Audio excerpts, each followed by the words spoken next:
If you have never understood Buddhism, the reason is almost never what you think. It is not that the teaching is too subtle, or that you are missing some quality others have. Most of what you have heard about it reached you in the wrong order. Nothing is wrong with you. The whole of it is still waiting, intact. So let your shoulders drop. Let the breath you have been half holding leave you. For the next few hours, you are going to hear Buddhism the way it was first spoken, when it was still a quiet man on a road, saying what he had found to other tired people. You will meet him at the edge of a river the night he almost died. You will hear what he actually meant by suffering, which is not what they told you at school. Somewhere along the way, the word for the quiet restlessness that has been running underneath your wanting for years will be given to you. And you will come, eventually, to a fire that goes out and a path that loops back on itself so that beginning anywhere is already beginning everywhere. Wherever you are listening from tonight, a kitchen somewhere cold, a car parked in the rain, a bedroom with a phone face down on the blankets. Settle in. We would love to know where in the world you are.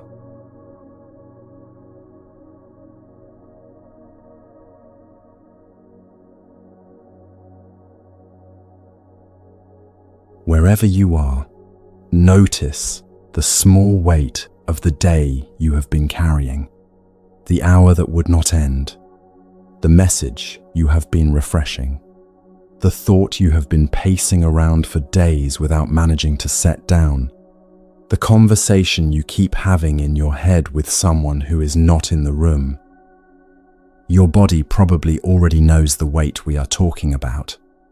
There is a place in the chest, somewhere behind the breastbone, that has been holding it for you. It is possible you are someone whose life, from the outside, looks largely in order.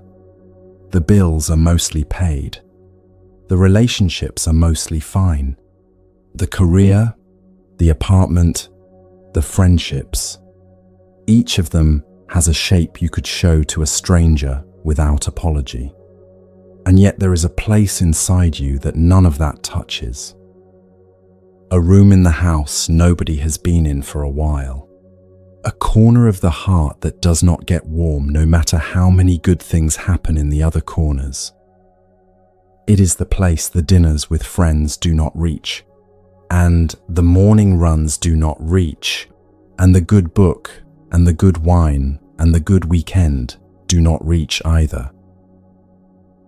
You may have tried, more than once, to name what lives there.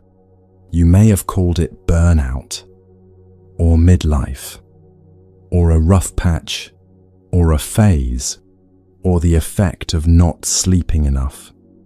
You may have called it stress, or overthinking, or your personality. Your GP may have mentioned a holiday. Your friends may have mentioned their own version. Your wellness app may have mentioned hydration. Some of those are partly true, and the part that is not explained by any of them is the part we are meeting tonight. It shows up at strange hours.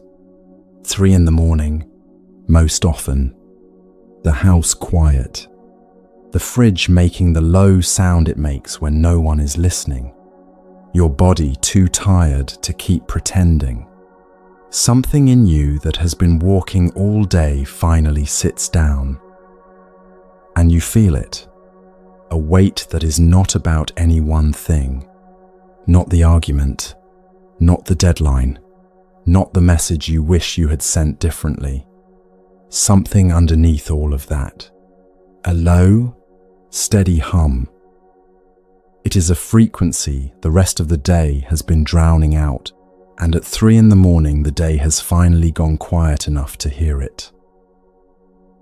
You may have decided, over the years, that this hum is your fault, that other people do not have it, that if you were more disciplined, more grateful, more spiritual, more adjusted, it would be gone by now. You may have gone to therapy and gotten better at managing it without ever quite naming it. You may have gone to workout classes and to self-help podcasts and to meditation apps and to every new idea that promised the correct rearrangement of your life. You may have changed jobs. You may have changed cities. You may have changed the person you came home to. Some of those changes helped. Some of them mattered in ways you still cannot measure. None of them, if you are honest, went all the way down to where the hum lives. What we would like to say, quietly, is this. The hum is older than you. It is older than anyone you know. It has been sat with, in one room or another, by every human being who ever paid attention for long enough. It is not a symptom of something having gone wrong in your life. It is a feature of being alive inside a life that is always changing, in a body that is always changing, with a mind that keeps wanting the changing to stop. The fact that you are even noticing it is the beginning of something. A long time ago, in a country whose name you would have to look up, a man who had every comfort of his era sat down one afternoon and realized, in a direct and simple way, that everything he had was subject to change. His father was getting older. His friends were getting older. The beautiful things in his house would someday not be beautiful. The healthy people around him would not always be healthy. The child he loved would grow up and be a different person.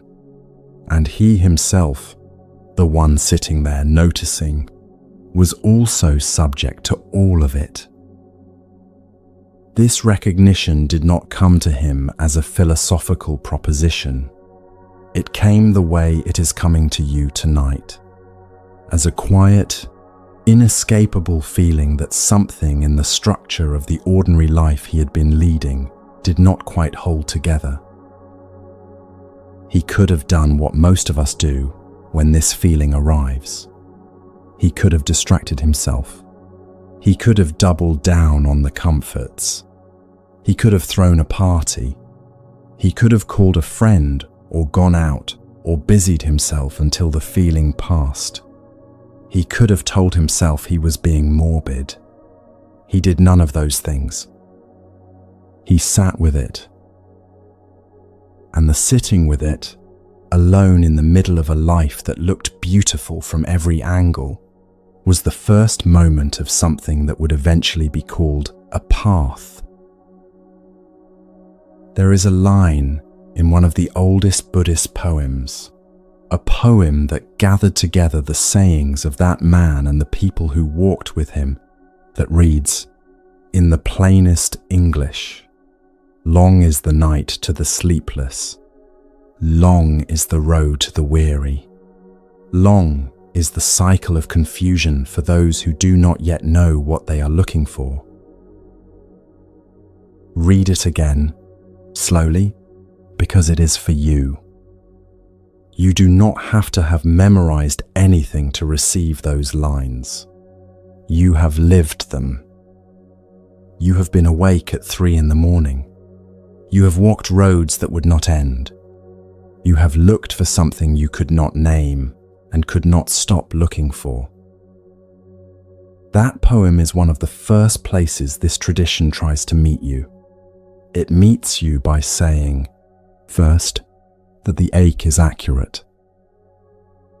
Here is the strange gift the tradition is going to give you, right at the beginning. It is not going to tell you the ache is a mistake you should get rid of. It is going to tell you the ache is a kind of correctly functioning instrument, Something in you has been picking up a real signal. The signal says, "The way I have been trying to build my life is not a stable place to stand." The signal says, "There is a gap between the surface of my life and the ground of it, and no amount of rearranging the surface is going to close the gap." That is the truth the signal has been carrying. And then, in the next breath, the tradition says something else that almost no one teaches clearly in the first hour. Something in you is also right. The part of you that wakes up at 3 in the morning and will not be satisfied with the usual reassurances, that part is awake. It has been waiting patiently for the rest of you to catch up. The refusal to be talked out of it is not stubbornness. It is clarity. Something in you has known, for longer than you have been able to name it, that the usual answers are not quite the right size for the question you have been carrying. The ache and the attention are the same thing. The thing that hurts and the thing that is looking clearly at why it hurts are one function of your mind, wearing two faces. When you begin to notice the ache, you are also beginning to notice the part of you that notices. That noticing is itself the first movement of everything that comes after. There is a word for what you have been feeling.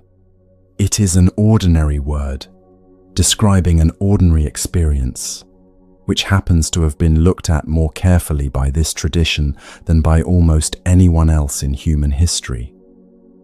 You will meet the word in a little while. When you do, the ache stays where it is. What shifts is your posture toward it. You will be able to put it down for the first time without feeling that you have to apologize for it. For tonight, let us stay with the recognition. The hum has been in you. The hum has been in people for a very long time. You are, whether you know it or not, sitting in a very full room. The room includes the people who wrote the poem about the sleepless night. It includes every monk and every farmer and every parent at 3 in the morning who ever wondered why the small unhappiness would not resolve. It includes the man we are about to meet. It includes the people listening to this with you tonight. It includes you. So let us sit here for a moment longer before we begin to move. You have been carrying something you did not know was allowed to be put down. The simple fact of being told that you can put it down is, for some listeners, already the beginning of sleep. Let that happen if it wants to. The rest of what we have to say will still be here in the morning. Whatever part of this lands tonight is the part that was ready. A long time ago, in a garden that was already beautiful in every way a garden can be beautiful, there was a man who had access to every possible distraction from this feeling. He had food on request. He had music on request. He had company on request. He had more than most of us could imagine having, and he had it arranged so carefully that a stranger looking in would have said, with some envy, that this was a man who had nothing to be unhappy about. And one night, without telling anyone, he walked out of the garden. He walked out quietly. There was no rebellion in it. He had simply realized, with the same quietness that is arriving in you now, that nothing inside those walls was going to answer the question he had begun to hear. Where he went next is one of the oldest stories in the world.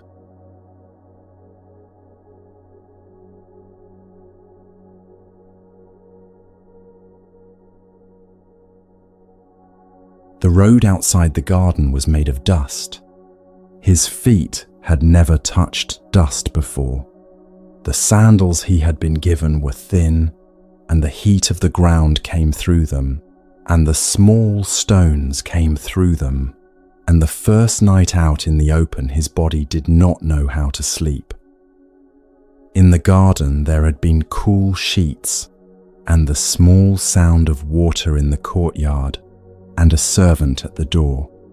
On the road there was the smell of animals, and the low talk of other travellers at the fire, and the strangeness of being a man no one was serving.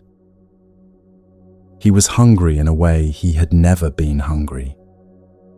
In the garden, hunger had been a signal that a meal was about to arrive. On the road, it was something that simply stayed. He learned, in the first weeks, that the body without its comforts is a loud instrument. It complained at every hour. It wanted what it had always been given, and he watched it complain, and he did not yet know what to do with the watching. He only knew that the watching was new. In the garden, the body's voice had been drowned in the voice of servants answering it. On the road, the body's voice was the only voice, and it had a great deal to say. He went to the people who were said to know. There was a teacher by the name of Alara Kalama, known across the region for a training in which the mind could be brought into deep stillness, a stillness so complete that the noise of the body quieted and the mind rested in a kind of vast, open spaciousness. The young seeker learned it quickly. He had always been quick with what could be learned.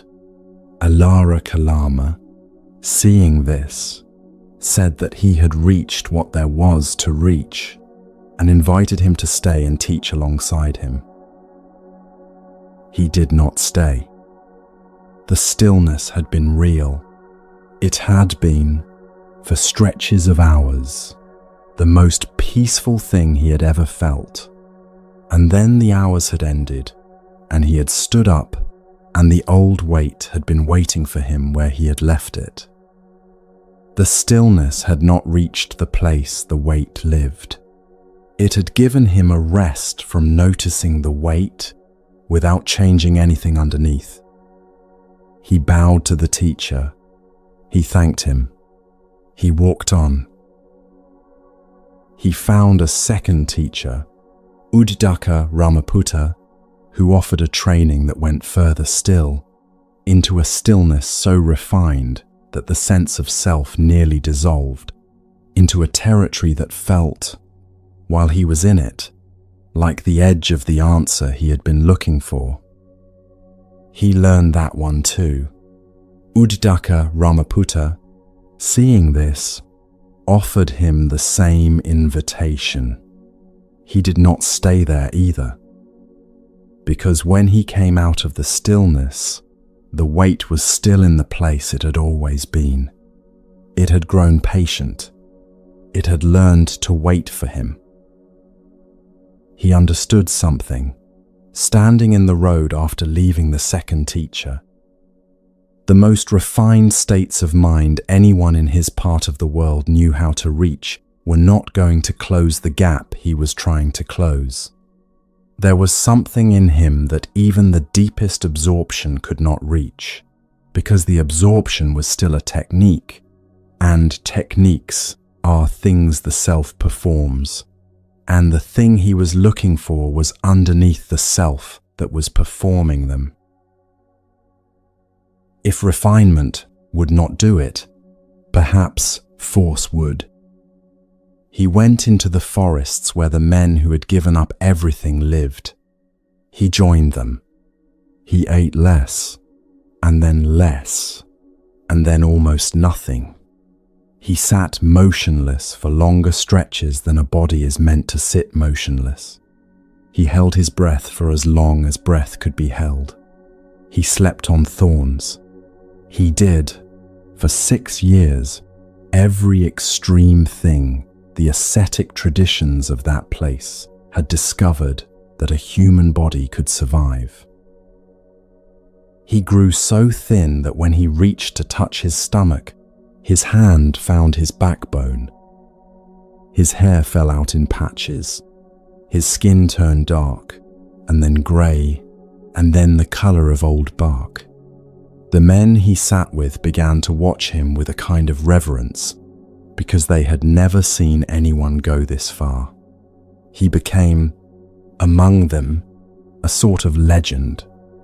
Something in him was proving, with the only instrument he had, that he could take more than any of them. And still the weight did not lift. One afternoon, sitting under a tree, he fainted. When he came back to himself, slowly, he understood that he had almost died, and that the dying would have meant nothing. It would have been one more tired man giving his body to the forest. The weight he had set out to find the ground underneath would have stayed where it was, and it would have passed into another life, and another, in whatever way weight passes. He lay there for a long while, his cheek against the earth, listening to his own heart arrive slowly back into his chest. He could feel the dry leaves near his hand, and he understood, in that plain way that the body sometimes understands for the mind, that the direction he had been walking had been wrong from the beginning. It was then that a memory returned to him. A memory from when he was a boy, before the garden had walls, before the teachers, before the forest. His father had taken him to a ploughing festival, and he had been set down in the shade of a rose apple tree while the ceremony went on in the field. He had not been asked to do anything. He had not been trying to achieve anything. And sitting there in the shade of the rose apple tree, a small boy watching the dust rise from the turned earth, he had felt a stillness arrive in him without being invited. The stillness under the rose apple tree had not been produced. It had not been forced, and it had not been earned, and it had not required the destruction of his body. It had arrived because nothing in him was reaching for anything. He had been a boy sitting in shade, and the mind, left alone, had found its own quiet, the way water, left alone, finds its own level. Sitting under the tree where he had fainted, he saw it clearly, for the first time. Extreme effort was not the path. It was the same grasping he had seen in the garden, wearing different robes. In the garden, the grasping had been for pleasure. In the forest, the grasping had been for the escape from pleasure. Both were shapes of the same hand, closing around the same hope that if only he held on tightly enough to the right thing, the weight would finally lift. The garden had failed him, and the extremes had failed him, because both had been strategies, and the strategies had been different answers to the same unexamined question. The question had been, how do I make this feeling stop? And every answer, no matter how beautiful, no matter how disciplined, no matter how refined, had been an attempt to outmaneuver something that could not be outmaneuvered. Cleverness had failed against it. Strength had failed against it. Purity had failed against it. The feeling was a signal, and the signal was waiting for a different kind of response. The signal was asking to be understood. It wanted the kind of attention, the kind of simple listening that you give to a person in pain when you stop trying to fix them and simply sit down and begin to hear what they have actually been saying. Argument could not reach it. Endurance could not reach it. Starvation had proved with 6 years of evidence that it could not reach it. He had been so busy trying to reach the end of the feeling that he had never stopped long enough to look at the feeling itself. The feeling, looked at directly, was a traveler in the same house he lived in, a traveler who had been trying to tell him something for a long time, and who had only grown louder because no one had been home to hear it. 6 years of trying to silence it had been 6 years of refusing to answer the door. A woman from a nearby village, by the name of Sujata, found him by the river. She had been looking for a forest spirit to thank for a small kindness she believed she had received, and she came upon a man so thin she mistook him for one. She had brought a bowl of milk and rice, prepared as an offering. He took it. The other ascetics, watching from a distance, saw him eat and turned away in disgust. He did not mind.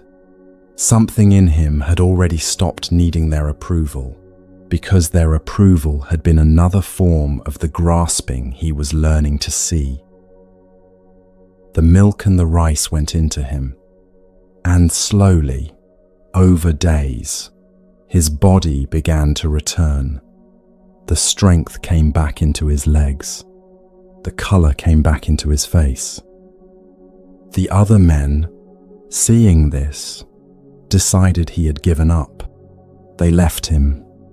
They walked off into the forest to find someone still willing to hurt themselves the way they were hurting themselves. He watched them go. He let them go. He did not try to explain. He understood, now, what he had not understood before. Between the pleasure of the garden and the refusal of pleasure in the forest, there was a third place, a place neither of those paths had been willing to go near. A steadiness that did not depend on anything being a particular way. An attention that was not reaching toward the next moment, and not recoiling from this one. A way of standing in the middle of a life without grabbing at it, and without pushing it away. This third place would one day be given a name that traveled far enough to reach the room you are sitting in tonight. It would be called the Middle Way. He crossed the river. On the other side, he found a tree. It was a fig tree, wide and old and quiet, with roots that had settled into the earth the way a body settles into a chair it has sat in for years. He walked slowly toward it. He cleared a small space at its base. He folded a few handfuls of grass for a seat. He sat down. He made, at that moment, a very simple decision. He would not get up from this seat until he had looked, all the way, into the thing he had been looking at from a distance for 6 years. No strategy, no extreme, no reaching, only the steady attention a boy under a rose apple tree had given without knowing he was giving it, turned now, with the full clarity of a grown man, on the weight he had carried out of the garden and across 6 years of forest. He would sit quietly, and he would look, and the looking would slowly do its own work, however long it took. The light was going down.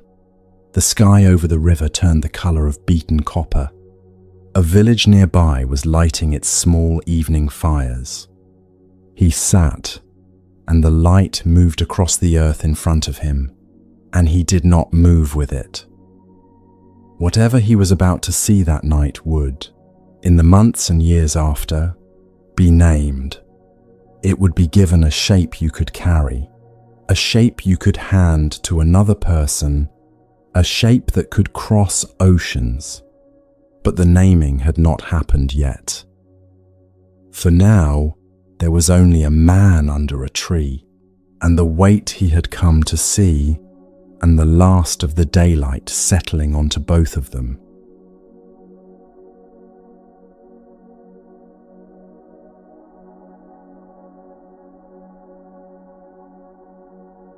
By the morning under the fig tree, the man had a name for what he had been looking at for 6 years.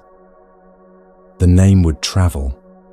It would cross oceans and be translated into languages he never spoke and be handled carelessly by thousands. And still, at the center of it, the precise thing it was pointing at would remain. That precise thing does not live in temples. It does not live in the forests he had walked. It lives in a place much closer to you. It lives in the Sunday afternoon after a wedding. The laughter has gone home, and the good wine is finished, and the flowers are already beginning to let their petals fall, and you are walking through rooms that still smell faintly of what had been alive in them the day before.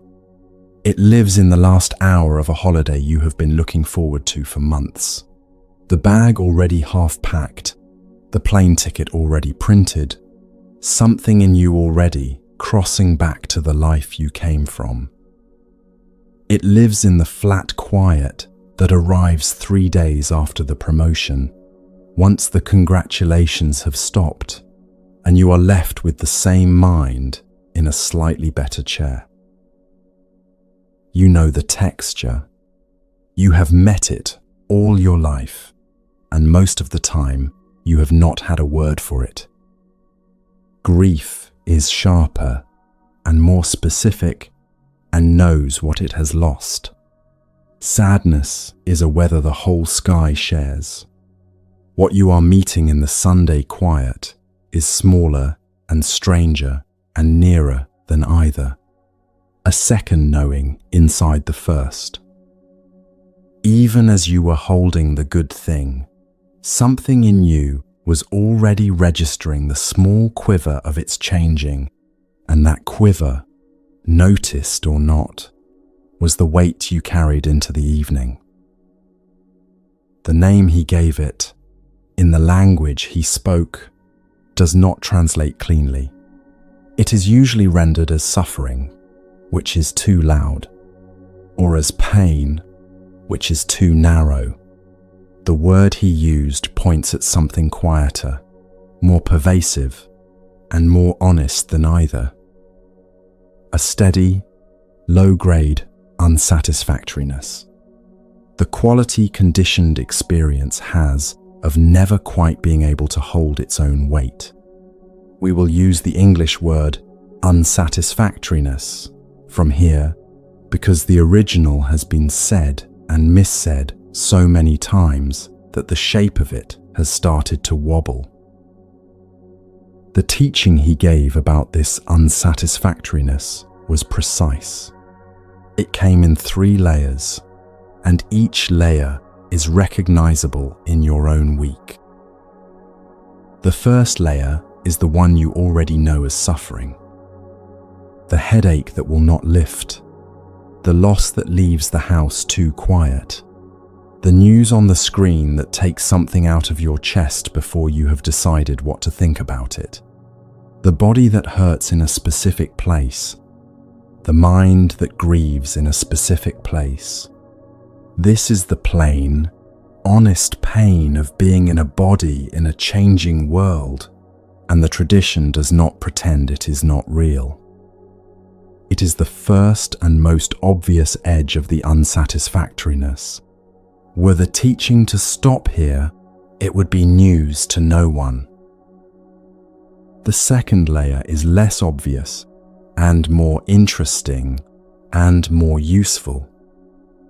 It is the unsatisfactoriness that lives inside the things that are going well, the meal that is good and is ending, the child that is small and will grow, the friendship that is easy and is subject to distance and illness and misunderstanding and time. The song you love that will finish. The afternoon you have been waiting for that arrives and is lovely and is already leaving while you are still inside it. Every pleasant experience carries, folded invisibly into itself, the simple fact that it is not going to last. That folded fact is a weight. It is small and constant, and it is part of why even the good days leave you tired. The third layer is the quietest and the most important. It is the unsatisfactoriness that lives in the very structure of a conditioned experience. Regardless of whether that experience is pleasant or unpleasant or neutral, it is the subtle restlessness underneath even a calm moment. The small lean forward into what is about to happen. The mind's inability to rest in a now that is not going to be now for very long. You can feel it if you sit still and watch. There is a minute tremor underneath the stillness. A kind of hum the system makes simply by being a system that has to keep renewing itself. Every breath is also the ending of the last breath. Every moment is also the departure of the moment before. That tremor is the third face of the thing he named. If this sounds abstract, try it for 1 minute. Let the breath move as it wants to move. Put down the looking for any particular feeling. Watch for just 60 seconds what the mind does while you are not asking it to do anything. It will lean. It will lean toward the next thing, and toward the last thing, and toward a faint rechecking of whether the minute is nearly up. That leaning is the tremor. It is the sound a conditioned mind makes while it is being a conditioned mind. Almost every first introduction to this teaching goes wrong in the same place. The listener hears the 3 layers, feels them land, and arrives at the conclusion that the teacher is saying that life is bad, that even the good parts are ruined. That happiness is an illusion, and the only honest response is a kind of dignified sadness. He was not saying that.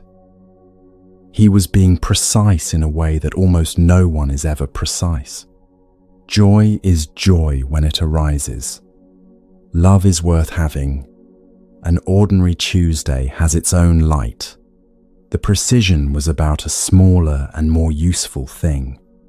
Every conditioned experience carries within it, as a feature of being conditioned, an inherent instability, a small, steady incapacity to be what we keep trying to make it be, permanent, solid, self-contained, enough. The project we have been running, for as long as we have been running anything, has been the project of making it be those things. We have been rearranging the furniture of our lives, changing the partner, changing the job, changing the city, changing the diet, changing the hair, changing the app, trying to arrive at a configuration of conditions stable enough to hold the weight we keep trying to set on it. And the configurations keep failing us because the problem was never in the arrangement. The problem was in what we were asking the arrangement to do. Here the teaching turns, quietly, from a diagnosis into something more like relief. If the unsatisfactoriness is structural, the exhausting project of rearranging is something you are allowed to set down. Conditions matter. What they cannot do is the thing you have been asking them to do.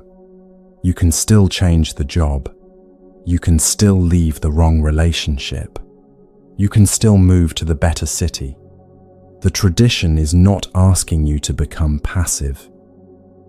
It is telling you what those moves can and cannot solve. And the clarity on that point is, for a listener who has been rearranging for 30 years, the first real breath. For as long as you have been alive, part of you has been working. Part of you has been managing the conditions, improving them, arguing with them, trying to get them into a shape that would finally allow you to relax. The teaching is not calling that part of you a fool. It is telling that part, with great tenderness, that the job it has been doing is not the job that will end the ache. The ache is waiting on a different kind of seeing. Something in you, hearing this clearly, exhales in a way the body has been wanting to exhale for years. There is a story the tradition tells about this very moment. A monk named Malunkyaputta came to the Buddha with a list of metaphysical questions that had been bothering him for years. Is the world eternal? Is it not eternal? Is the self the same as the body? Is the self different from the body? The kind of questions that a bright, restless mind will chase through every hour of its life without ever touching the edge of any of them. They make you feel for a few minutes as if you are doing the real work. He told the Buddha, with some heat, that if the Buddha could not answer these questions, he would leave the training. The Buddha did not answer the questions. Instead, he offered an image. Imagine a man, he said, who has been struck by a poisoned arrow. His friends bring a doctor. The doctor bends to pull the arrow out, and the wounded man says, "Wait, I will not have this arrow pulled until I know who shot it. I will not have this arrow pulled until I know what kind of wood the arrow was made of. I will not have this arrow pulled until I know the name of the village the archer came from." That man, the Buddha said, would die before any of his questions were answered. Some of those questions had answers. Some of them were even interesting. The point of the image lay somewhere else. There was an arrow in the wounded man, and the arrow was the thing the unsatisfactoriness actually was, and anything that distracted from the pulling of the arrow, however clever, was a kind of siding with the suffering instead of the ending of it. You have been the man with the arrow. You have been asking, instead of pulling, why did this happen to me? Whose fault is it? What does it say about me that it keeps happening? Will it happen again? When will the real answer arrive? These questions have their place, and the tradition is not squeamish about them. It is simply, with great kindness, pointing at the arrow while you are asking about the archer. Come back, for a moment, to the Sunday afternoon. The wedding is over. The house is empty. The small, familiar unsatisfactoriness is present in the air. You have, in this moment, a choice that you have never quite seen clearly before. You can begin rearranging. You can decide that the afternoon feels this way because the wedding was not quite what it should have been, or because the right people did not come, or because you are in the wrong relationship, or the wrong career, or the wrong decade. Or you can pause for the first time and notice that the weight you are feeling is what a conditioned experience feels like when it is ending. That noticing does not make the afternoon less quiet. The quiet is still there. The flowers are still letting their petals fall. The house still smells faintly of what was alive in it yesterday. What you are carrying now has a different character. It is the plain, recognizable texture of being alive in a body in a world of change. And when that shift happens, even once, something in you quietly stops bracing. You are left, in that stopping, with a question of your own. A question that arrives with a different flavor than the metaphysical ones. If the unsatisfactoriness is structural, and if rearranging the conditions cannot cure it, then what exactly can? The question has the shape of a door. It is a door that opens on its own in the next breath. Because the man who sat under the tree did not stop at the diagnosis. Having named what was structural, he turned, in the next movement of the same night, to the question of what was actually doing the structuring. What is it, inside the ordinary mind, that keeps laying the same weight onto every conditioned experience? What mechanism, as invisible as gravity, is always already at work before we have made any choices at all? He had seen the weight. He now turned to the hand that had been carrying it. For tonight, stay with the first seeing. You have been in more Sunday afternoons than you can count. You have carried the folded weight inside the good days, and the sharper weight inside the hard ones, and the steady hum that lives in both. You have, perhaps without knowing it, already had glimpses of what it is to set down the rearranging. A moment on a walk, a conversation where you stopped explaining, an evening when you simply let the thing end. Those glimpses were early visits to a room a trained mind will one day live inside. They were not accidents. They were the room meeting you while you were passing through. The training begins with naming the mechanism. The name is being held in a hand that is about to open.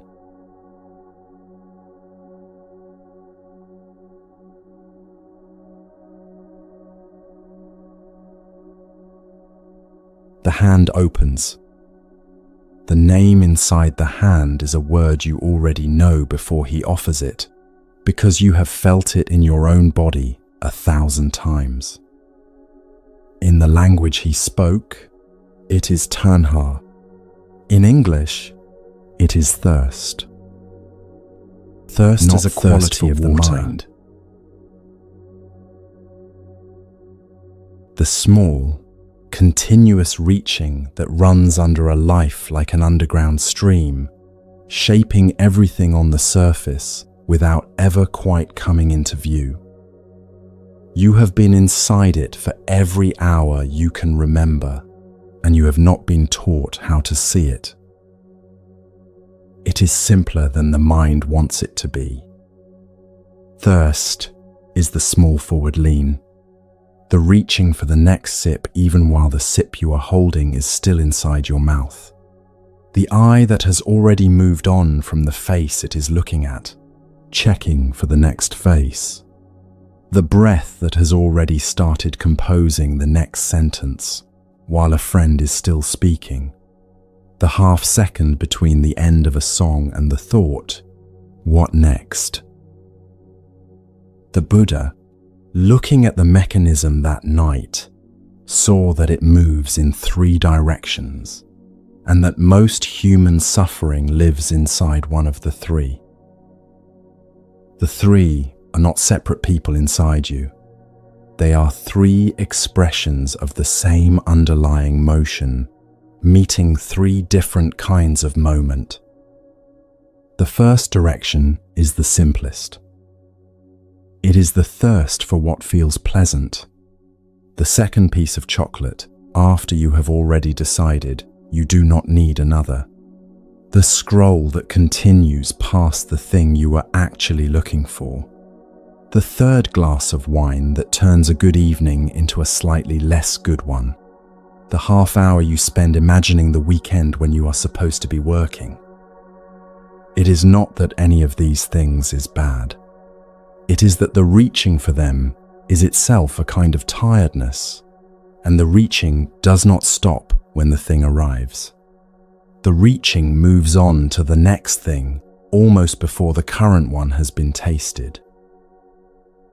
You have noticed this if you have ever eaten the meal you were looking forward to all week and found yourself, halfway through, already wondering what you would have for dinner tomorrow.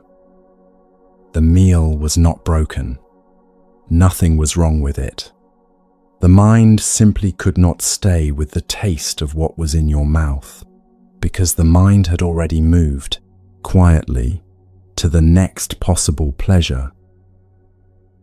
The second direction of the thirst is subtler, and for most listeners it is the one that runs the deepest damage. It is the thirst to be something, to become, to continue, to solidify into a version of yourself that is recognizable, admired, stable, real. It is the thirst that drives you to check, in a conversation, how you are coming across. The thirst that makes the photo of the meal more important than the meal. The thirst that keeps revising the story of your life inside your head, casting yourself in it again and again, adjusting the lighting. You feel it most clearly when it is threatened. Someone criticizes the work. A conversation does not go the way you wanted it to. An email arrives that makes the version of yourself you had been quietly building seem less solid than it was a minute ago. Notice what happens in the body at that moment. There is a tightening, a small rehearsing of defenses, a reaching for the reassurance that will patch the crack. That tightening is the second thirst, trying to hold together something that was never meant to be held together in that way. The third direction is the one least often named, and once you have seen it, you will find it living inside you more often than you would like. It is the thirst for what is here to stop being here, the thirst to disappear, the thirst for the difficult feeling to not be a feeling anymore, the thirst for the conversation to be over, the thirst for the decade to be done. It is not always dramatic.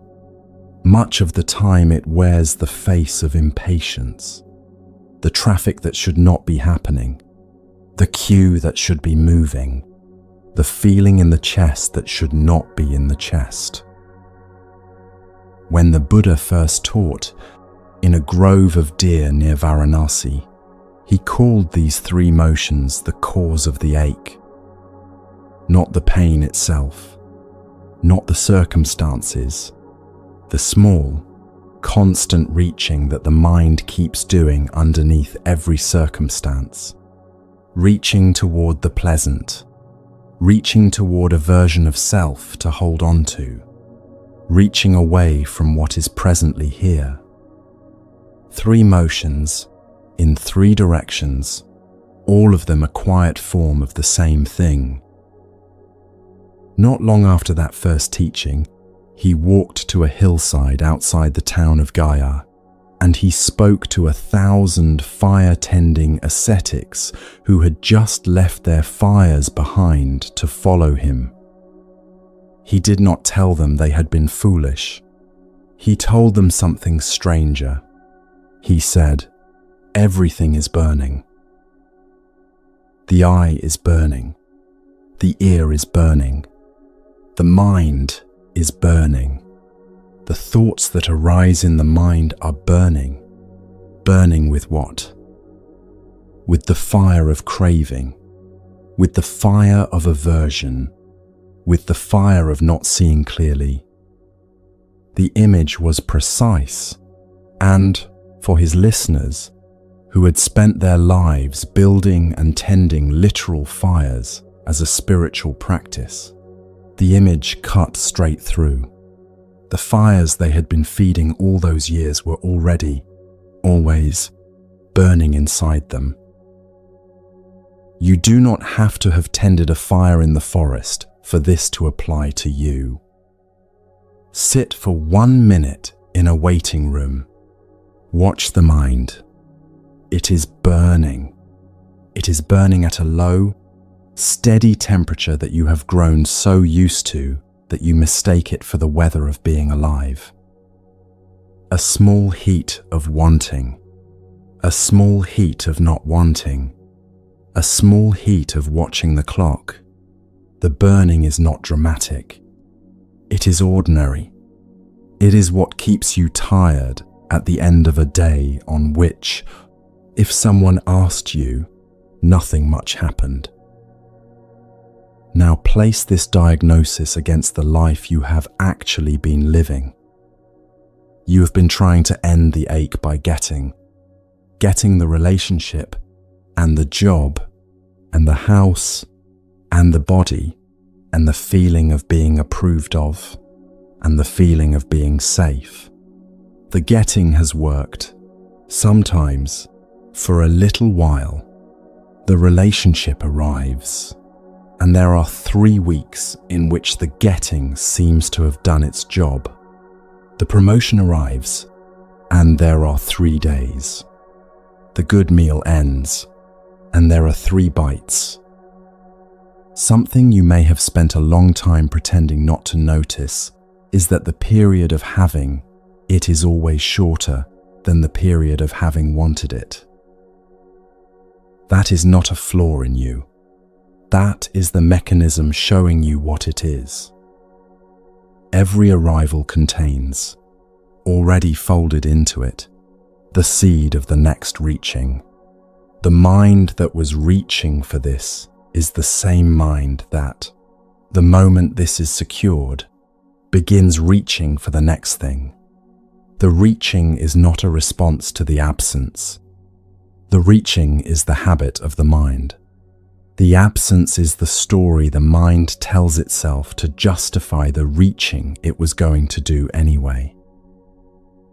Let the weight of this settle for a moment. For your entire life, you have believed that if you could just get the right thing to stay, the reaching would stop. The teaching is telling you, with no unkindness, that the reaching was never going to stop by getting.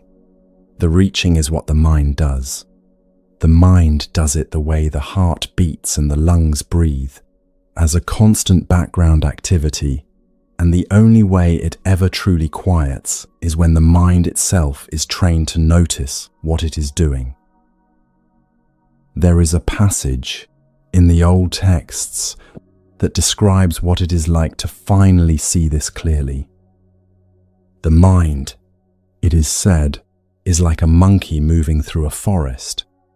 It does not pause. It lets go of one branch only by taking hold of the next. For as long as it can see a branch within reach, it will move toward that branch.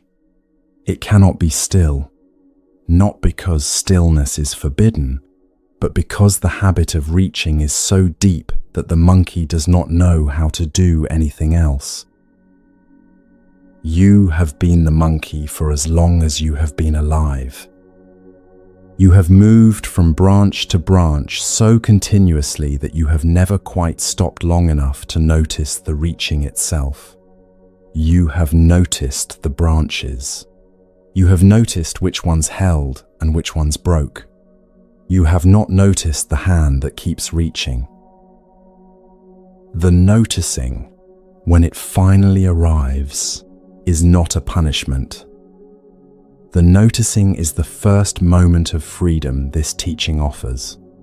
If the reaching is what is generating the ache, and if the reaching can be seen for what it is, then something is possible that was not possible before the seeing. The reaching can be met. It can be watched. It can, slowly, over a long time, be allowed to loosen. This is where a lot of first-time listeners arrive at a relieved confusion. If the reaching is the problem, does that mean I should stop wanting things? Does the teaching require me to become a person with no desires? The answer is quieter than the question expects. The teaching is not asking you to empty yourself of preferences. It is asking you to see what kind of reaching is happening at any given moment, and whether that reaching is doing what you think it is doing. You can still want the job. You can still want the conversation to go well. You can still want the evening to be good. The training is in noticing what the wanting is costing you, and whether the wanting is the thing that is actually making the evening less good. Very often it is. The evening was fine. The reaching for it to be something slightly different was what made it feel tired by 9 o'clock. Come back, now, to the Sunday afternoon we stood inside in the last section. The wedding is over. The house is quiet. You are holding a cup of tea that is already getting cold. You can now see, with a precision you did not have an hour ago, that the flat feeling in the room is not the absence of the wedding.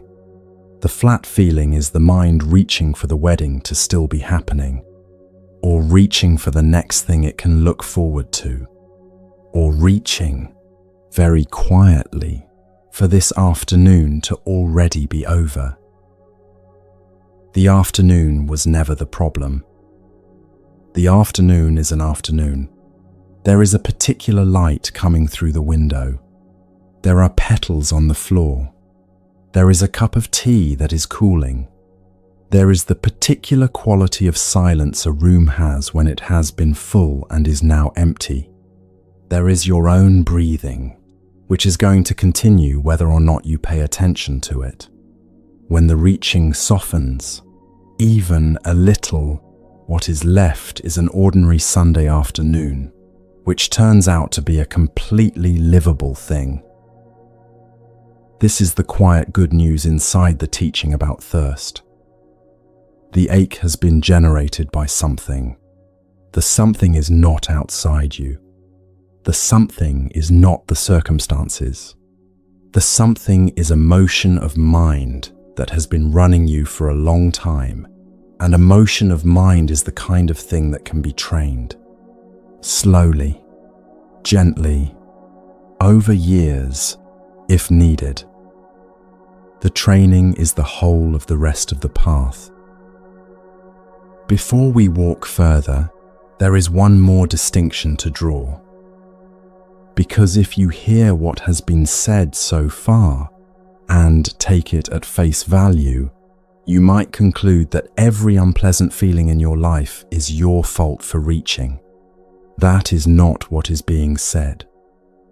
Some of the hard things that have happened to you were not generated by your reaching. The illness, the loss, the betrayal, the thing no one should have had to live through. The tradition is not going to tell you those were your responsibility. What the tradition is going to tell you is something more careful and more useful. The pain that came from outside you was one thing. What the mind did with it afterward was another. The two are not the same, and a great deal of the suffering you have carried for years has lived in the second place, not the first. This is a line worth sitting with for a moment, because the tradition will hand it to you, in the next breath, in one of the clearest images any teacher has ever offered. An image of an arrow, then a second arrow, and a simple question about which of the two is really doing the damage you have blamed on the first.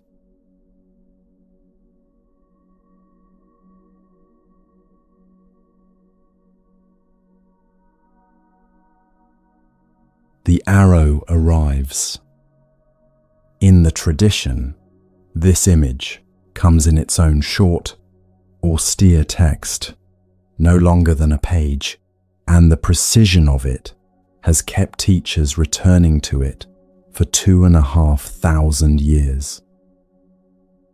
The Buddha said, an untrained person, when they are struck by a painful feeling, weeps, beats their chest, and falls into bewilderment.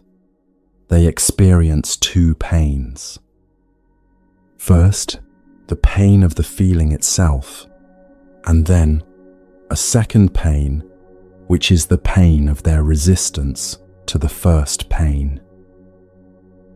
It is as if, he said, a man had been struck by an arrow, and then, while the first arrow was still in him, a second arrow came and struck him in the same place. This is one of the few teachings in the whole tradition that lands in most listeners the first time they hear it, because the image is so physically clear. You can feel, in your own body, what it would be to be hit a second time where you were already wounded. You can feel which of the two arrows is doing the deeper damage. The first arrow is life. The first arrow is the thing that arrived. The headache, the phone call with bad news, the argument that ended badly, the ache in the chest that arrived on a Tuesday morning for no reason you can name.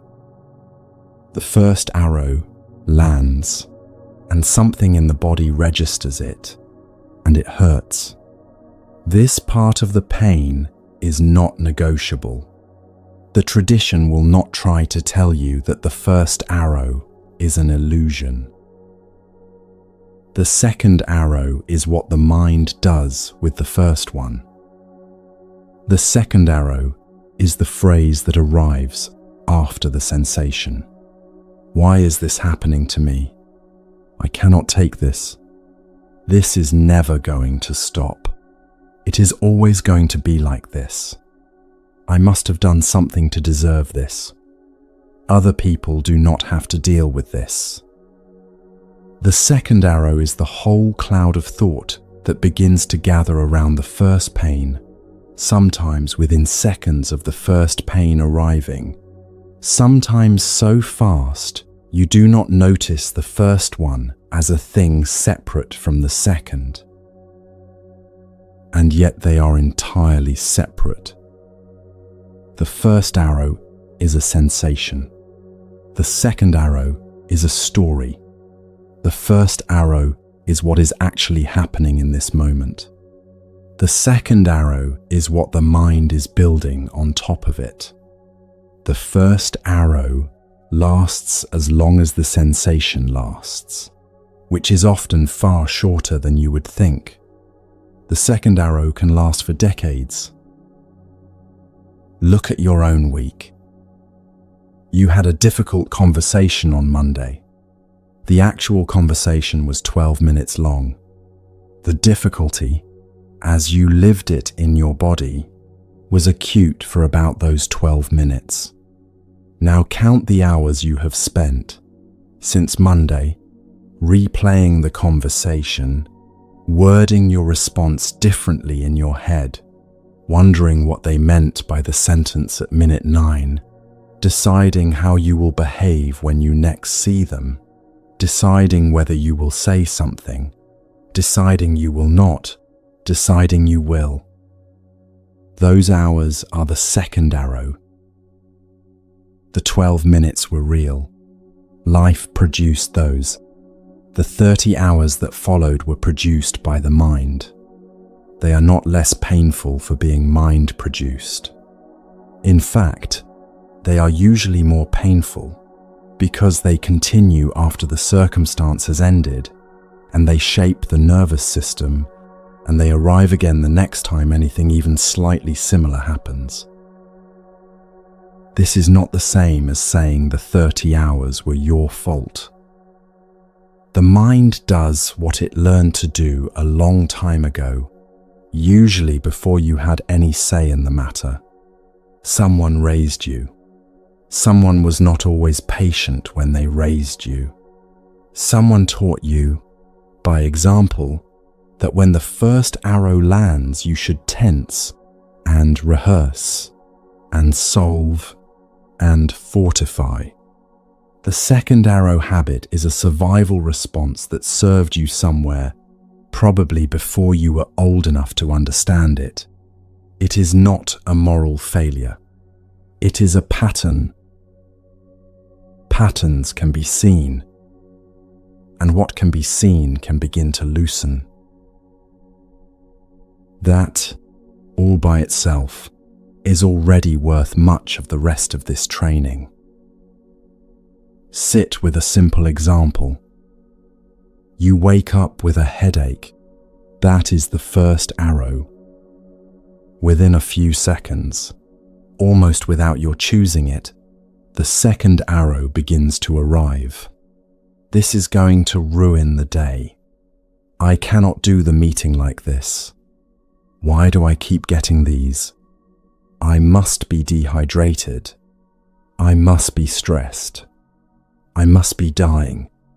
The meeting is going to be terrible. They are going to notice I am not myself. I am going to lose the account. By the time the kettle has boiled, the headache is still present, and so is a forecast of disaster that has nothing to do with the headache and everything to do with the habit of adding the second arrow. Now try a small experiment. Notice, if you can, the moment the second arrow arrives. You do not have to fight it. You do not have to believe it. You do not even have to argue with it. You only have to notice, with a friendly clarity, that it has arrived and that it is an arrow distinct from the first one. That noticing changes something small and important. For a moment, the pain of the headache is available to you as the pain of the headache. No forecast. No catastrophe. Just a specific sensation in a specific region of the head, lasting for the length of time that this particular headache is going to last. You may be surprised to find how much more bearable the first arrow is when it is alone. The body can tolerate an enormous amount of sensation when the mind is not layering interpretation on top of it. What overwhelms you, most days, is not the size of the sensation. It is the size of the story you have built around the sensation. The tradition has a plain way of putting this. Pain is inevitable. Suffering is optional. Those two sentences are often quoted carelessly and can sound glib and sometimes land on people who are in real pain in a way that feels dismissive. Heard precisely, they do not mean that. They mean that there is one thing that comes to you from outside, which is the sensation, the event, the loss, the condition. And there is another thing that is produced inside, in response, which is the story you build about what the first thing means. The first thing you cannot always choose. The second thing, slowly, through training, you can begin to. There is a quiet radicalism in that sentence. For most of your life, you have believed that your suffering was caused by what happened to you. You have believed that if only the circumstances had been different, your inner life would have been different. The tradition is not contradicting that entirely. Circumstances matter. Some circumstances are harder to bear than others, and the tradition will not pretend otherwise. What it is saying is that a significant portion of what you have been carrying, day after day, has not been the circumstance. It has been the second arrow. And the second arrow, being of the mind, is responsive to the mind. It is responsive to the noticing of it. It is responsive to the softening around it. It is responsive, slowly, to the decision to stop believing everything it says. Come back to the headache. You are now making tea with a headache. You have noticed the forecast of disaster. You have not tried to talk yourself out of it. You have simply recognized it as the second arrow. The forecast thins because it was never real to begin with. The headache is still there. The tea is still warm in your hands. The morning is still the morning it was. You are, perhaps for the first time in a long time, having a headache without also having a small war about it. This is what the tradition means by the end of suffering, in its most basic and most daily form. It does not mean the end of pain. The body will still have headaches. The heart will still have its losses. The bad phone calls will still come. What ends, slowly, across years of training, is the second arrow. The addition, the cloud of thought that turned a sensation into a catastrophe. It is a quieter freedom than most people imagine when they hear Buddhist language about the end of suffering. It is not a place of permanent bliss. It is a place where, when the first arrow arrives, you feel it cleanly as the first arrow, and you are not also bleeding from a second wound that never actually hit your body. For most of your life, you have been walking through the world as though there were arrows coming at you from every direction. Many of them were never coming. Many of them were coming, but arrived less sharply than you feared. Many of them were coming, and did land, and the first sting was real, and then you added 6 more arrows of your own, from behind, and walked around with all 7 as though they had all come from the world. There is a way of living in which you carry only the arrows that were actually fired at you. That is already, by itself, a profound softening of a life. The arrows from the world are fewer than you think. The arrows from the mind, once seen, begin to drop away on their own. You may have come to this teaching expecting something more elevated.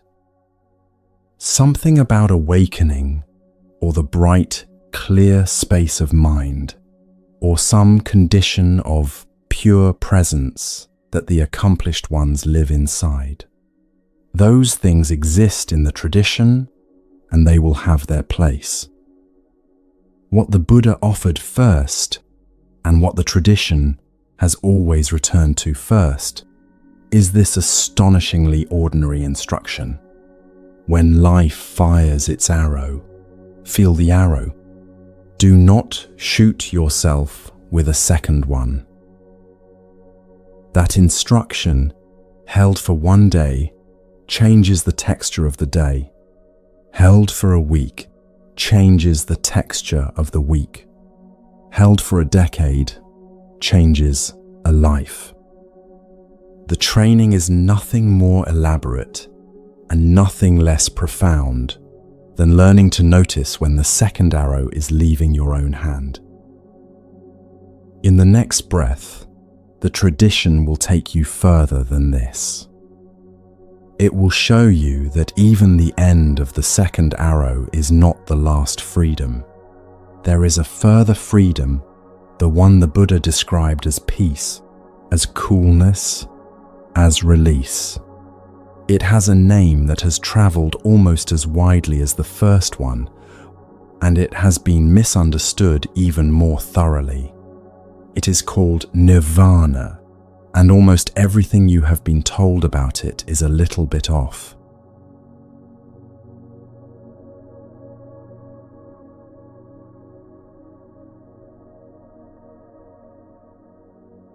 The word arrives with a weight you did not place on it.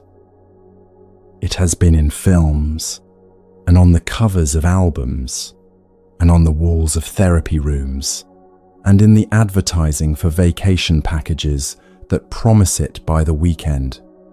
By the time you meet it in a Buddhist context, it has already been coated with other people's associations.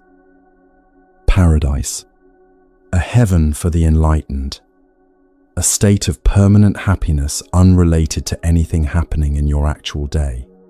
Something you get to if you sit on enough cushions. Each of those associations carries a little truth, and each of them, at the same time, has moved the meaning slightly off-center from what the man under the tree was actually pointing at. The word in the old texts is not a travel brochure. It is not a description of an altered state that descends on you after enough effort. It is a clinical, almost physical term, and the physicality of it is what has been lost in translation. Set almost all of that down.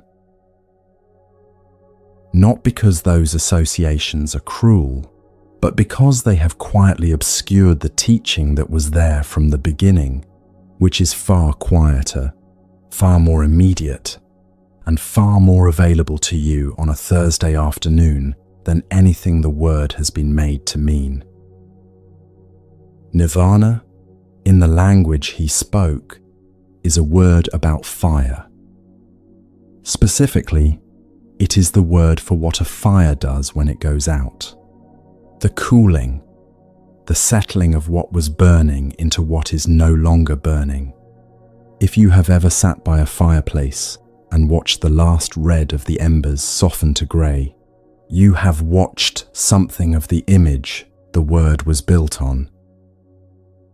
Remember the hillside outside Gaya.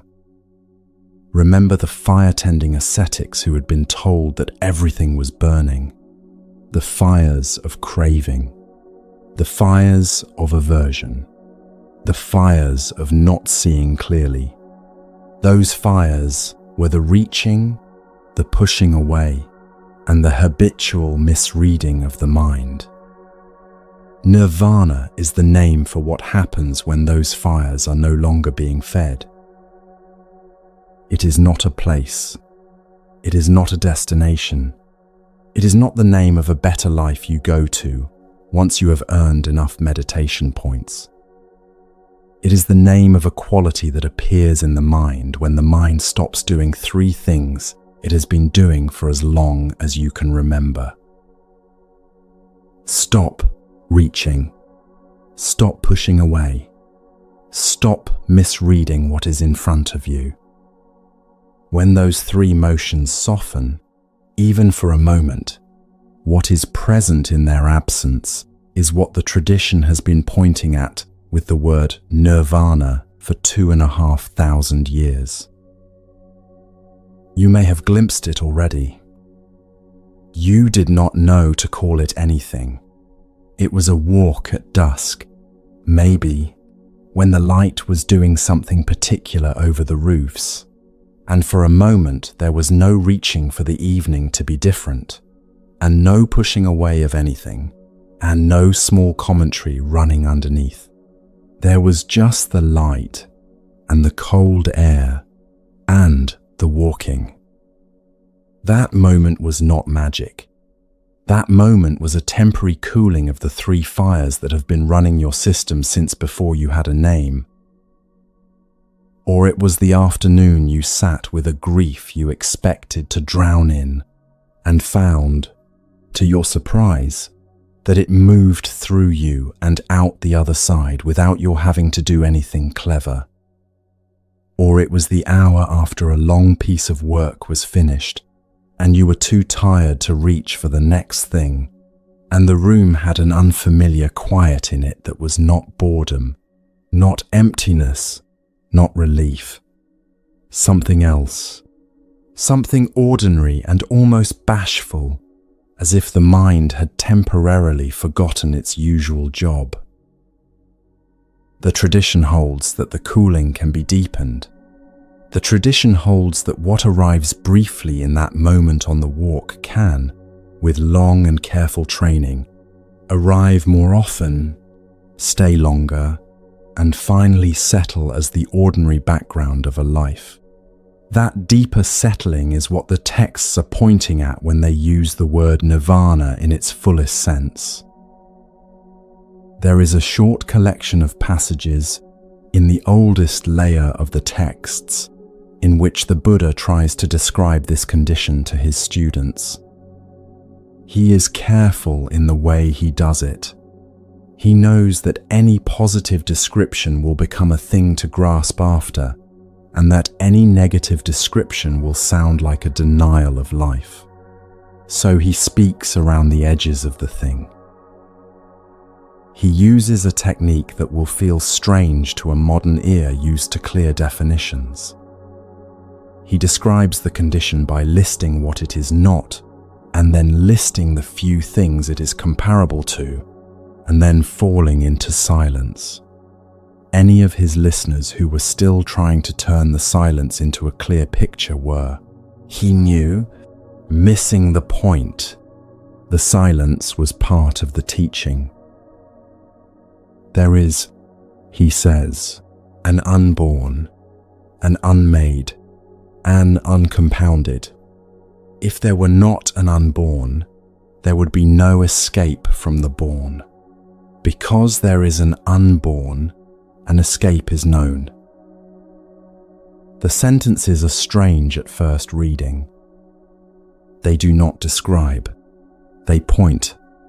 They are telling you that there is something in the structure of reality that is not the same as the rising and passing of ordinary conditioned experience. Not a separate place, not a separate world. Something that becomes available when the reaching stops. The stillness that was always already present underneath the noise. You do not need to decide right now whether you believe in such a stillness. The tradition is not asking for a belief. The tradition is describing something that has been tasted by enough listeners over enough centuries that it has been considered worth pointing at.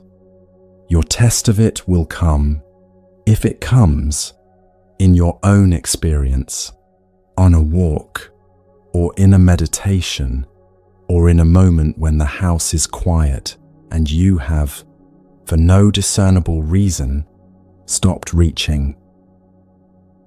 This is where the most common misunderstanding of the word takes hold.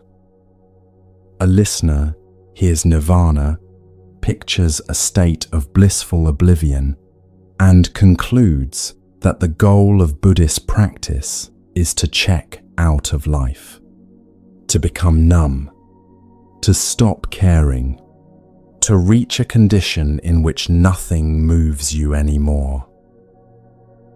Nothing could be further from what the tradition is pointing at. The condition the Buddha described is not a numbing. It is the opposite of a numbing. It is what is present when the things that usually numb you have softened. The reaching is a numbing. The pushing away is a numbing. The constant commentary is a numbing. When those three thin, what emerges is a quality of presence so full and so immediate that most people, the first time they taste it, feel as though they have only now begun to be alive. The teachers in the tradition have been careful about overselling this. They will tell you that ordinary life still has its texture. A body is still a body. A meal still tastes like a meal. Pain still arrives in the shape of pain. What is different is that the second arrow no longer lands, and the reaching no longer runs underneath every moment, and the pushing away no longer arrives before the experience itself. The texture of life becomes itself. For your purposes, sitting in whatever room you are sitting in tonight, the word can be taken as a pointer to the direction the training moves in. Each time you notice the second arrow and let it drop, the fires are, for that moment, less fed. Each time you sit with a difficult feeling without reaching to fix it or push it away, the fires are, for that moment, less fed. Each time you see that the thing your mind is telling you about a situation is not the situation, the fires are, for that moment, less fed. Over many such moments, across many months and years, the fires begin to have less of their own fuel. The cooling becomes an ordinary fact of your morning. The cooling becomes something your body recognizes before the mind has named it. You wake with less of the forecast. You speak with less of the rehearsing. You hold a difficult conversation with less of a reaching to win it. This is not dramatic. No one will look at you and know that anything has shifted. The changes are interior, small, cumulative, and compound quietly over the years in the way that a healthy habit of walking eventually changes the shape of a body. The tradition calls this the gradual path. It is the most reliable path human beings have ever been handed. This is Nirvana in its most daily and most available meaning. It is not elsewhere. It is not later. It is not reserved for the advanced. It is what is already happening, in small flickers, whenever the three fires momentarily relent. There is a story about the Buddha meeting a skeptic who asked him, after his awakening, what he had become. "Are you a god?" the man asked. "Are you an angel? Are you a spirit?" The Buddha said no to each. Finally, the man asked, "Then what are you?" And the Buddha said, "I am awake." The answer is often quoted and often heard as mystical, as though he were claiming some rarefied status. He was not. The word he used was the plainest word he could have chosen. It was the same word you would use about a child who has just opened their eyes in the morning. The condition he was describing was not elsewhere and not elevated. It was the ordinary waking of a mind that had stopped dreaming itself into suffering. The word awake was not a title. The word was a description. He was, more accurately than most people can claim, awake to what was actually in the room. He was not reaching for the room to be different. He was not pushing the room away. He was not running his usual script about the room. He was where he was, with what was there. That is the awake condition. That is the nirvana the tradition has been pointing at. You can begin approaching it tonight. Not by adopting the posture of an accomplished meditator, not by fixing anything about yourself first. You can begin by noticing, in one ordinary moment, the reaching, the pushing away, and the commentary. Notice how continuous they are. Notice how they do their work without asking your permission. Notice, in that very noticing, that there is something in you already capable of standing slightly behind them. That something is already closer to nirvana than most of the words you have been handed about it. It is the quiet observer who has been inside you for every moment of your life, watching the reaching and the resisting come and go. The training is not about constructing that observer. The training is about remembering, more and more often, that it is already here. There is one last thing to say about the word before we walk on. The tradition in its honesty, has not tried to pretend that what it is pointing at can be fully captured in speech. The best teachers have always used pointing language, not describing language. They have asked you to look where their finger is pointing, rather than to study the finger. So set the word down lightly. Take the image of the cooling fire, and take the memory of the walk at dusk when the mind briefly relented, and take the felt sense of the quiet observer who has always been here, and let those three things stand in for the word until your own experience fills it out more fully. We have now, in 4 movements, walked the 4 great truths he offered that morning under the tree. There is the unsatisfactoriness. There is the reaching that causes it. There is the cessation, which is the cooling of the reaching. And there is the path. The path is the last of them and the most practical. It is the part of the teaching that tells you, in plain terms, how to begin feeding the fires a little less each day, how to orient a whole life around the slow softening of the reaching, how to walk, eat, speak, work, and rest in a way that cools instead of stokes. The tradition does not present the path as a rigid list you tick off. It presents it as 8 overlapping practices that support each other, so that beginning anywhere on the list is, eventually, beginning everywhere. The 8 are not steps.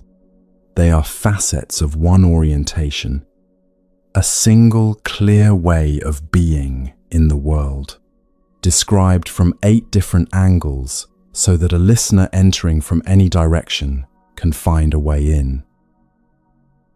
That is the next part of this walk. It is the part that turns a beautiful diagnosis into an actual life.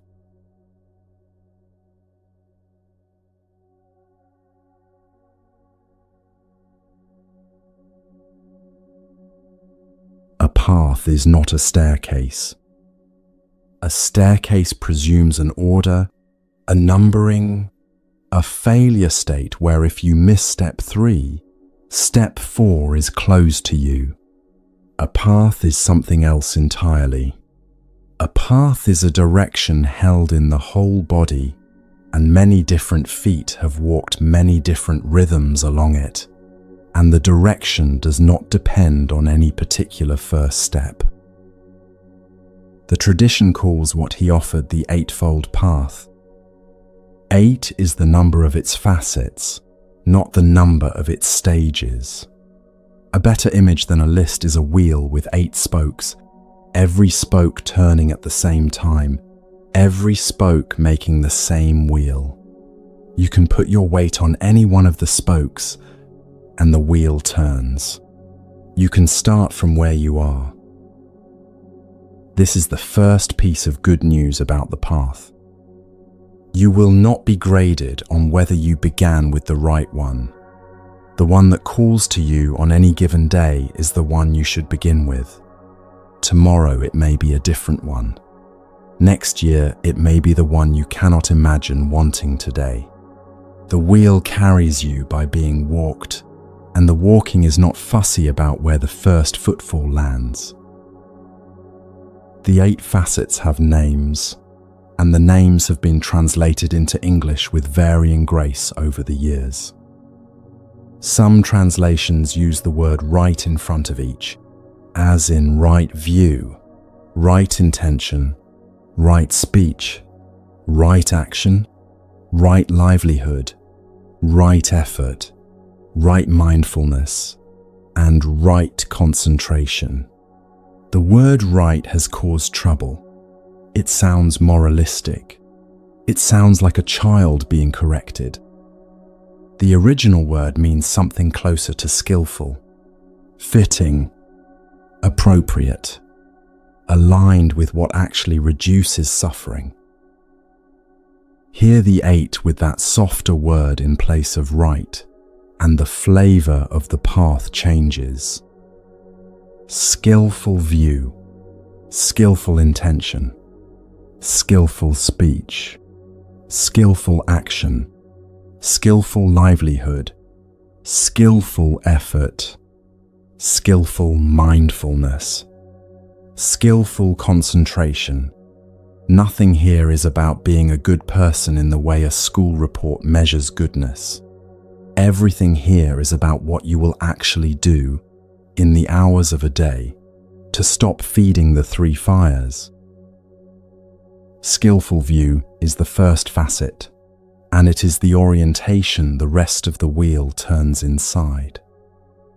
It is the quiet recognition of what was said in the 4 great truths, that conditions cannot hold the weight you have been trying to put on them, that the reaching is what generates the ache, that the ache can be ended by training the mind that is doing the reaching, that there is a path for doing so. Skillful view is not a belief you must sign up to. It is a way of looking at your own experience that matches how the experience actually behaves when you look carefully. Skillful intention is the second.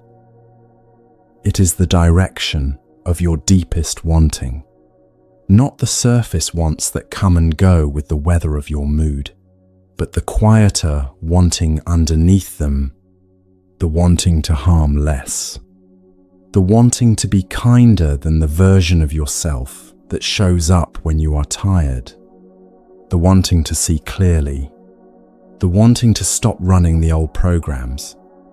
Intention is what orients the whole of the rest of the day, and the tradition asks you, gently, to notice what your actual intentions are, rather than the ones you have been told you should have. Skillful speech is where a lot of first-time listeners realize that this path is not going to let them off the hook in ordinary life. It is the practice of choosing, in small moments, what comes out of your mouth and what does not. Not a vow of perfect honesty from tomorrow morning. A slow training. A noticing of when you are about to sharpen a sentence to win a point. A softening of the comments you make about people who are not in the room. A steady reduction of the gossip, the small cruelties, the unnecessary lies that you had barely noticed you were telling. Pay attention to your own speech for a single day, and you will see how much of the path lives in this facet alone. The tradition says that a life can be reshaped from speech onwards, because what you say to others and to yourself is the air that the mind breathes. Change the air, and the mind changes. This is not a metaphor. It is how minds actually work. Skillful action is speech extended into what you do with your hands and your time. It includes the precepts that have run through every Buddhist tradition for 2,500 years. Do not kill. Do not take what is not freely given. Do not cause harm in sexual conduct. Do not speak falsely. Do not cloud the mind with intoxication. The precepts are often heard as rules. They are, more accurately, a description of what a life looks like when it has stopped feeding the fires. When craving softens, the actions described by the precepts become easier to avoid. Not because you are suppressing anything, because the heat that produced them is no longer as high. Skillful livelihood is a practical facet that modern translators sometimes underplay. It is the recognition that how you earn your living is not separate from the path. The 8 hours a day you spend making a living shape your mind more than any meditation you do in the remaining time. If those hours are built on deception, or on causing quiet harm to people who are not in the room, or on the degradation of the world. The mind is being trained, for those hours, in the opposite direction from the one the path is pointing. The tradition does not demand that every listener leave their job tomorrow. It asks you to look, honestly, at what your work is doing to you, and whether there is a skillful direction you could, over time, move toward. Skillful effort is the facet that saves the path from becoming a rigid exercise. It is the art of knowing when to press and when to release, when to lean into the practice and when to rest, when to hold a precept firmly and when to let a small slip go and start again in the next hour. A great deal of spiritual effort is wasted in over-effort, which is itself a form of reaching, which is itself the fire the path is trying to cool.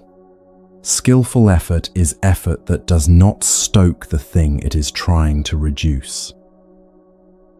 You will meet this facet in your own body.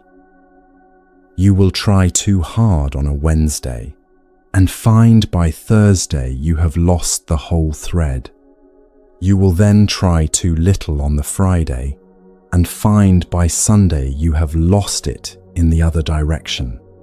Over time, the body learns an effort that is neither clenched nor slack. That middle place, found and lost and found again, is skillful effort.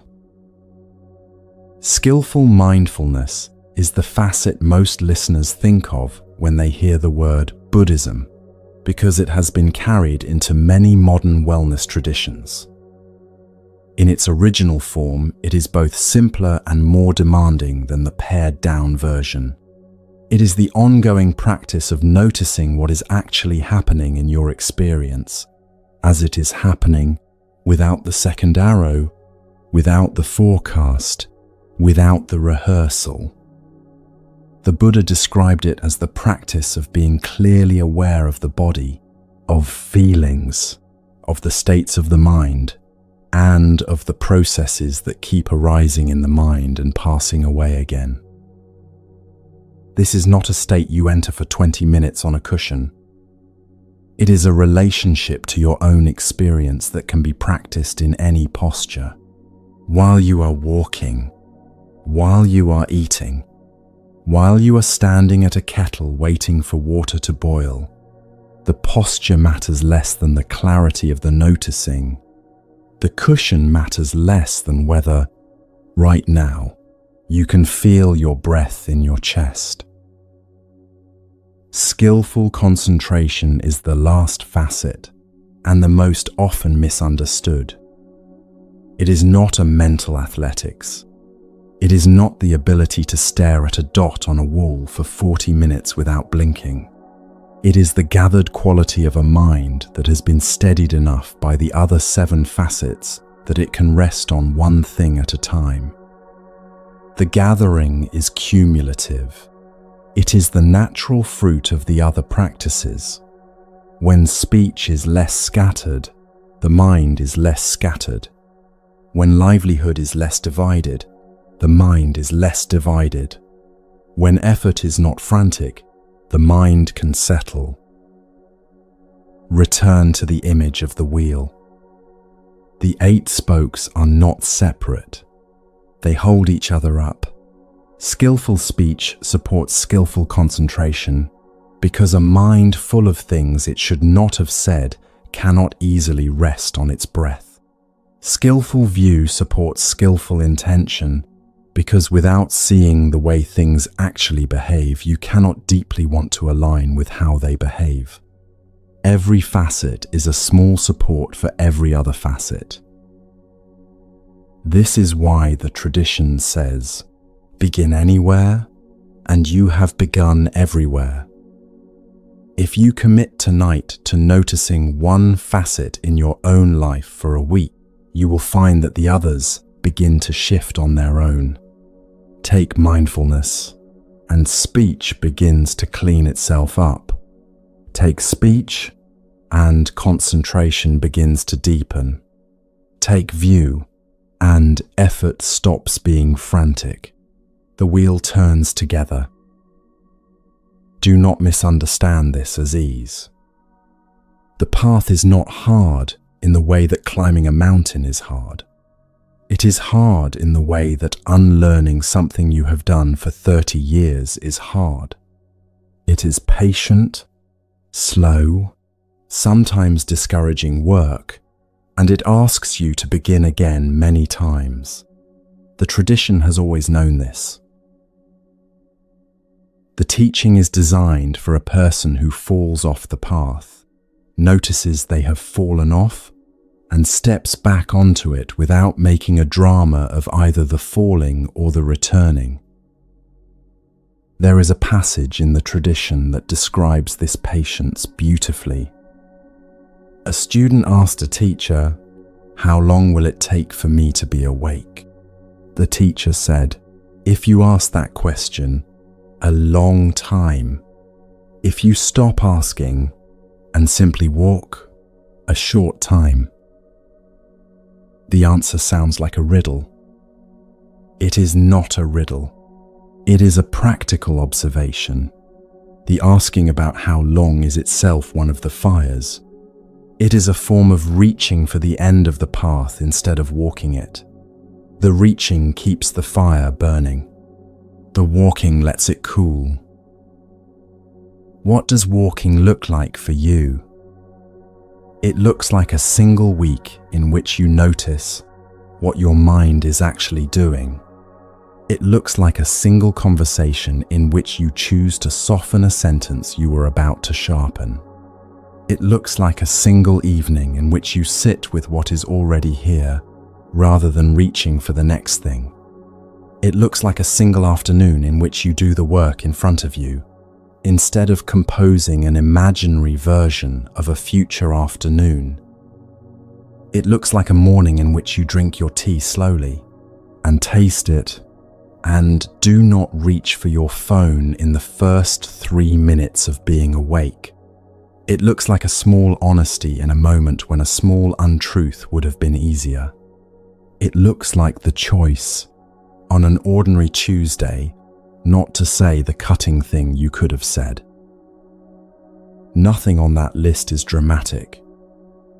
Nothing on that list requires a retreat, a robe, or a tradition you were not raised in. You can begin, literally, in the hour after this video ends. You can begin by noticing, as you turn away from this screen, which of the 3 fires is already quietly running. That noticing is already the first spoke of the wheel beginning to turn. You are not starting from scratch. You were not neutral before this evening. You have been doing things that have fed the fires and things that have softened them your whole life, without the vocabulary to name either. Tonight you have a vocabulary. Tomorrow you have a way of looking. The week after, perhaps a small change in how you speak. The year after, perhaps a different shape of evening.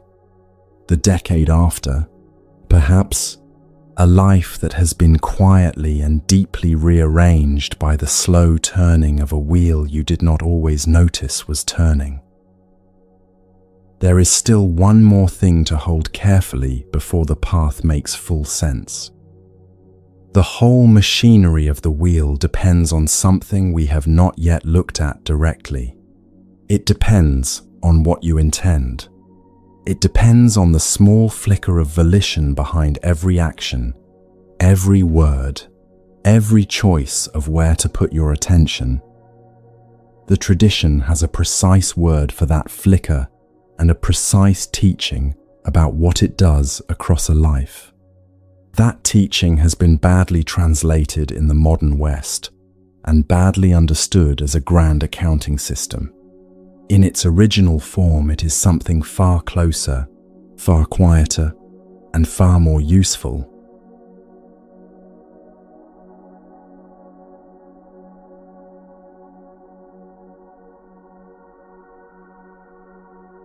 word has been traveling toward you through all of this training, and it is time to let it land. The word is karma.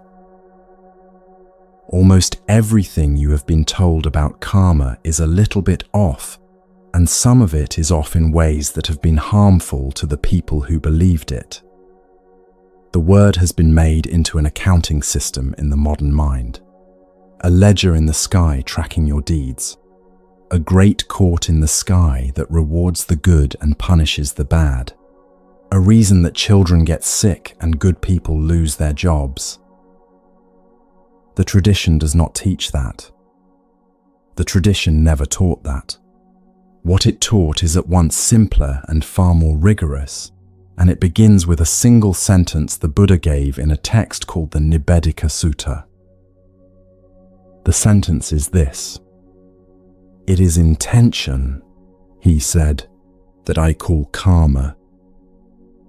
That is the whole heart of the teaching in a single breath.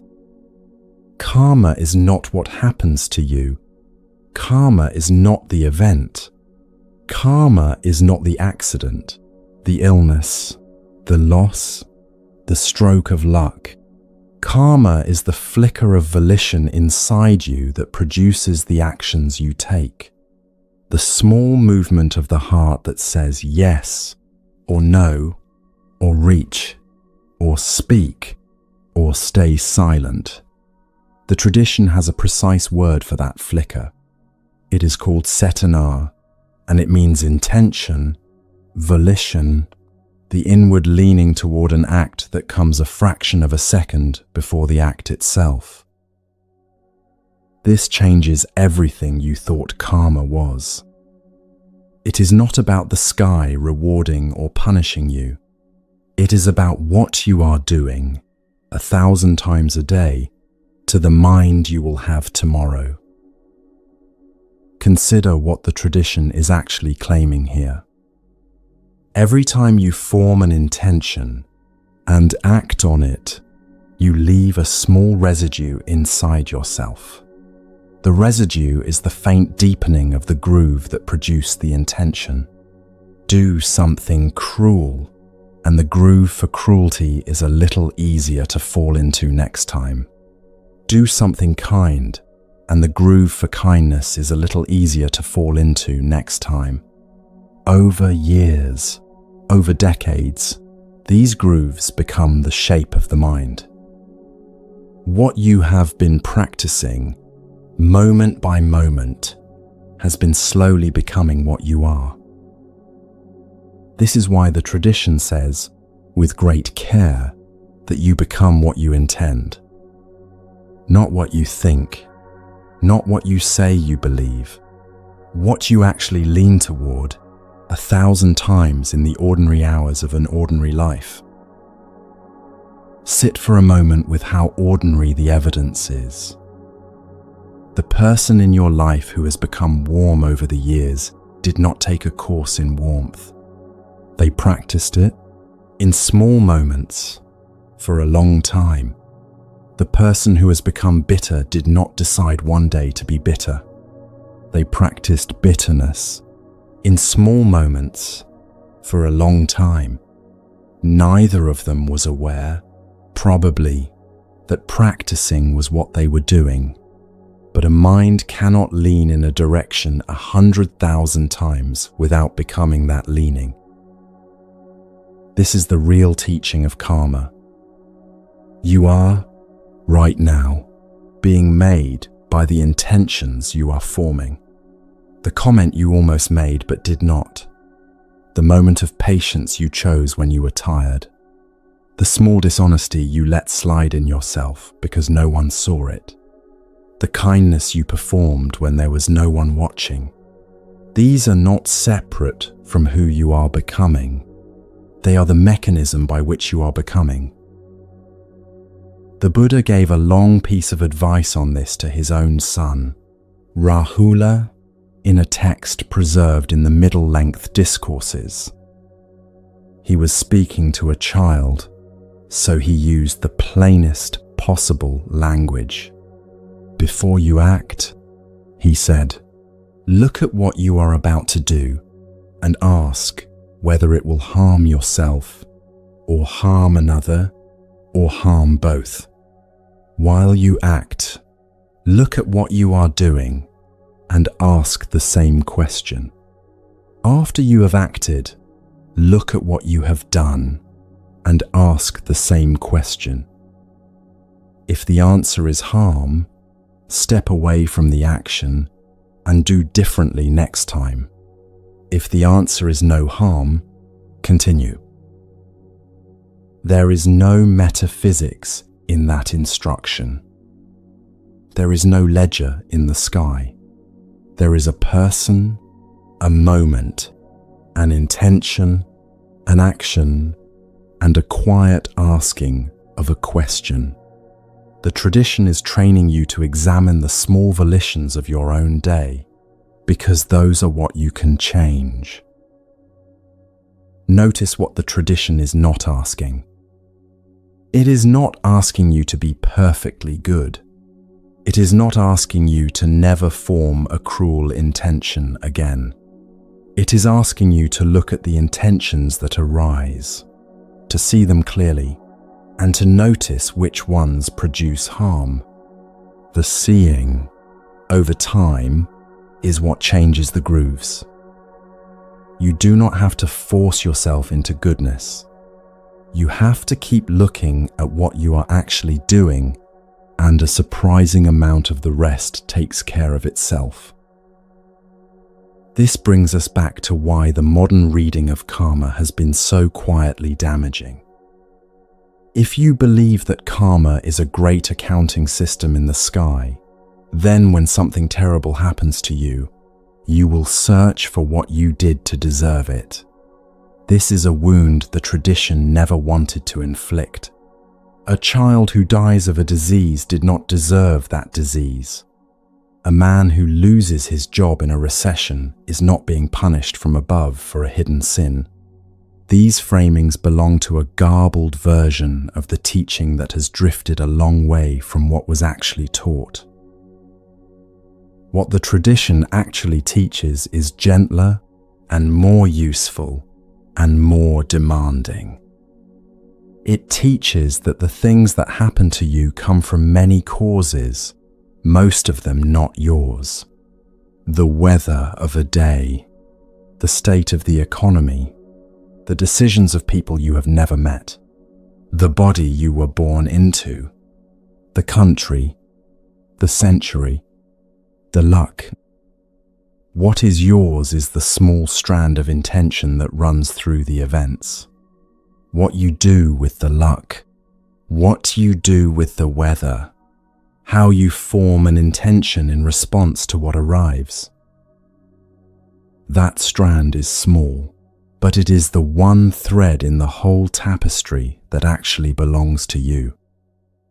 Over a life, the thread becomes a pattern, and the pattern becomes a person.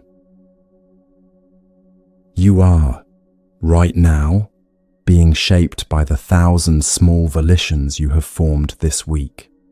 The small refusal to speak honestly, the small decision to speak honestly, the small moment of reaching for a distraction, the small moment of staying with what was actually in the room, the small leaning toward resentment against someone who wronged you, the small leaning toward releasing the grip, just by a fraction, on the grievance you have been holding. None of these are dramatic. None would show up on the surface of the week if someone asked you what happened. And yet they are the real work. They are what is quietly rearranging the person you will be at 40, at 60, at the hour of your death. This is also why the tradition places intention before action in its teaching. The action is the visible part, and the action has consequences in the world, which matter.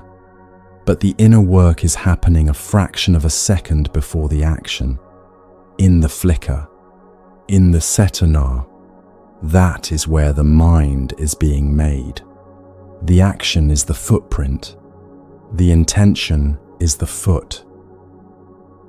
This has a practical consequence you can use.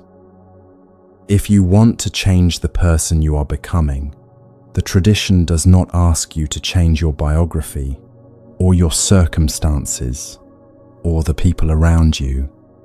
It asks you to change the moment just before the action, to notice the flicker as it forms, and to see whether it leans toward harm or away from it, and to soften the ones that lean toward harm by the simple fact of seeing them. The seeing is itself a small act of kindness toward the future self you are in the process of becoming. The tradition holds a story about a man who had killed many people and who met the Buddha on a road and who spent the rest of his life practicing harmlessness instead of harm. Villagers still threw stones at him when he walked through their villages as a monk because they remembered what he had been. His past was not erased. The grooves he had worn into himself by years of killing did not vanish.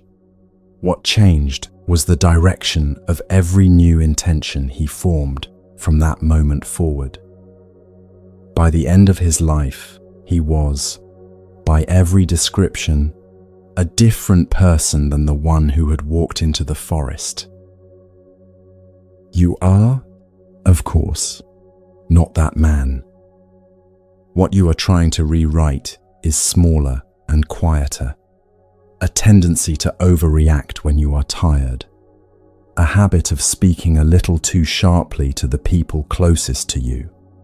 A reflex of grasping at approval from a person whose approval does not actually matter. A quiet dishonesty about something you have been unable to face. The mechanism is the same. Each of these is being practiced every day by a mind that does not always realize it is practicing. And each can, slowly, be replaced by a different leaning, one intention at a time. The tradition is very patient about how long this takes. It does not promise rapid transformation. It does not promise that by noticing your intentions for a week, you will become a new person. It promises, instead, that the direction of your life, which you have some power over, will begin to shift. A year from now, perhaps, you will speak a little more kindly. A decade from now, perhaps, you will be a person who is more often at ease in your own company. 30 years from now, perhaps, the grooves will be so different from where they began that people who knew you as a young person will say, quietly, that you have become someone. That becoming is karma in its real sense. It is not revenge from the sky. It is the slow sculpting of a mind by the intentions it forms, day after day, until the sculpture is what the person actually is. There is one more thing the tradition wants you to notice before we move on. The intentions you form are not always about other people. Many of the most important intentions you form this week will be about yourself. How you speak to yourself when you make a mistake. Whether you soften or harden when you notice a failing in your own character. Whether you look at your tiredness with some gentleness or with contempt. The tradition includes these in the count. The cruelty you direct at yourself is not less cruel for being private. The kindness you direct at yourself is not less kind for being unwitnessed. The grooves, in other words, are made by how you treat your own mind as much as by how you treat anyone else. To be forming intentions skillfully means, in part, being willing to stop attacking yourself in the small moments when an old habit would have you attack. The tradition considers this a form of the path, not a sentimental add-on to it. And that points toward the final piece we have not yet placed. The whole machinery of intention, of path, of fires cooling, of grooves reshaping, is incomplete without one element that runs underneath all of it. The tradition names it. Without this element, the teaching becomes a cold technical exercise, and the people who treat it that way often end up drier and harder than when they began. The element is warmth, the quality of the heart that makes all the rest of the training land in a person rather than skate across them. That is where the Buddha ends up pointing, in the last piece of training we will sit with tonight.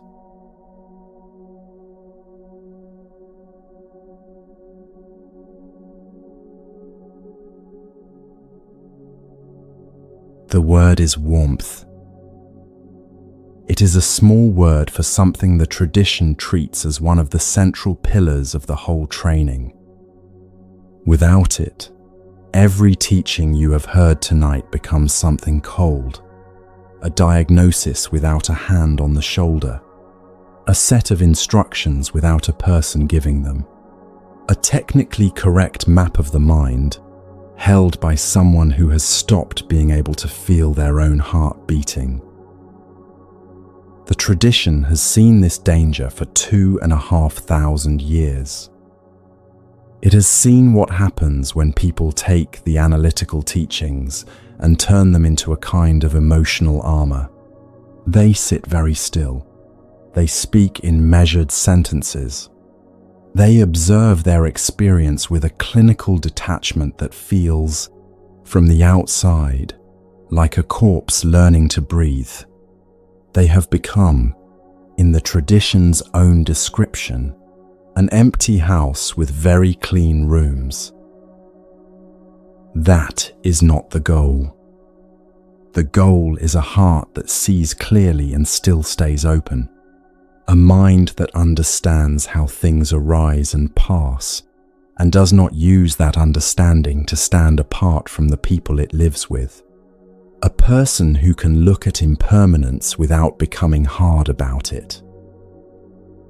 To understand why warmth is so central, we have to look briefly at what the tradition calls the 3 marks of existence. This is the analytical side of the training, the part that can easily become cold if it is held without heart. The Buddha named 3 qualities that run through all conditioned experience: impermanence, unsatisfactoriness, no fixed self. Impermanence is the observation that everything you can point to is changing. The body you have now is not the body you had at 20. The mood you are in this afternoon is not the mood you were in this morning. The relationships in your life are moving, even when they seem steady. The city you live in is rearranging itself while you sleep. Nothing you have ever held has stayed exactly the way it was when you first held it. This is not a pessimism. It is a description of how things actually behave. The tradition is asking you to look directly at this, because your suffering has partly been the refusal to look at it. You have been trying, all your life, to build a stable home out of materials that were always in motion. Unsatisfactoriness is the second mark, and we have spent much of this video inside it. It is the quiet incompleteness of conditioned experience. The fact that even the best moments have a faint edge of wanting them to continue, or wanting them to have been longer, or wanting to capture them somehow. The conditions can hold pleasure for a while. They cannot hold you. The third mark is the one that most listeners find strange at first. It is called anatta, which is often translated as no self. Though the translation is misleading, the tradition is not saying you do not exist.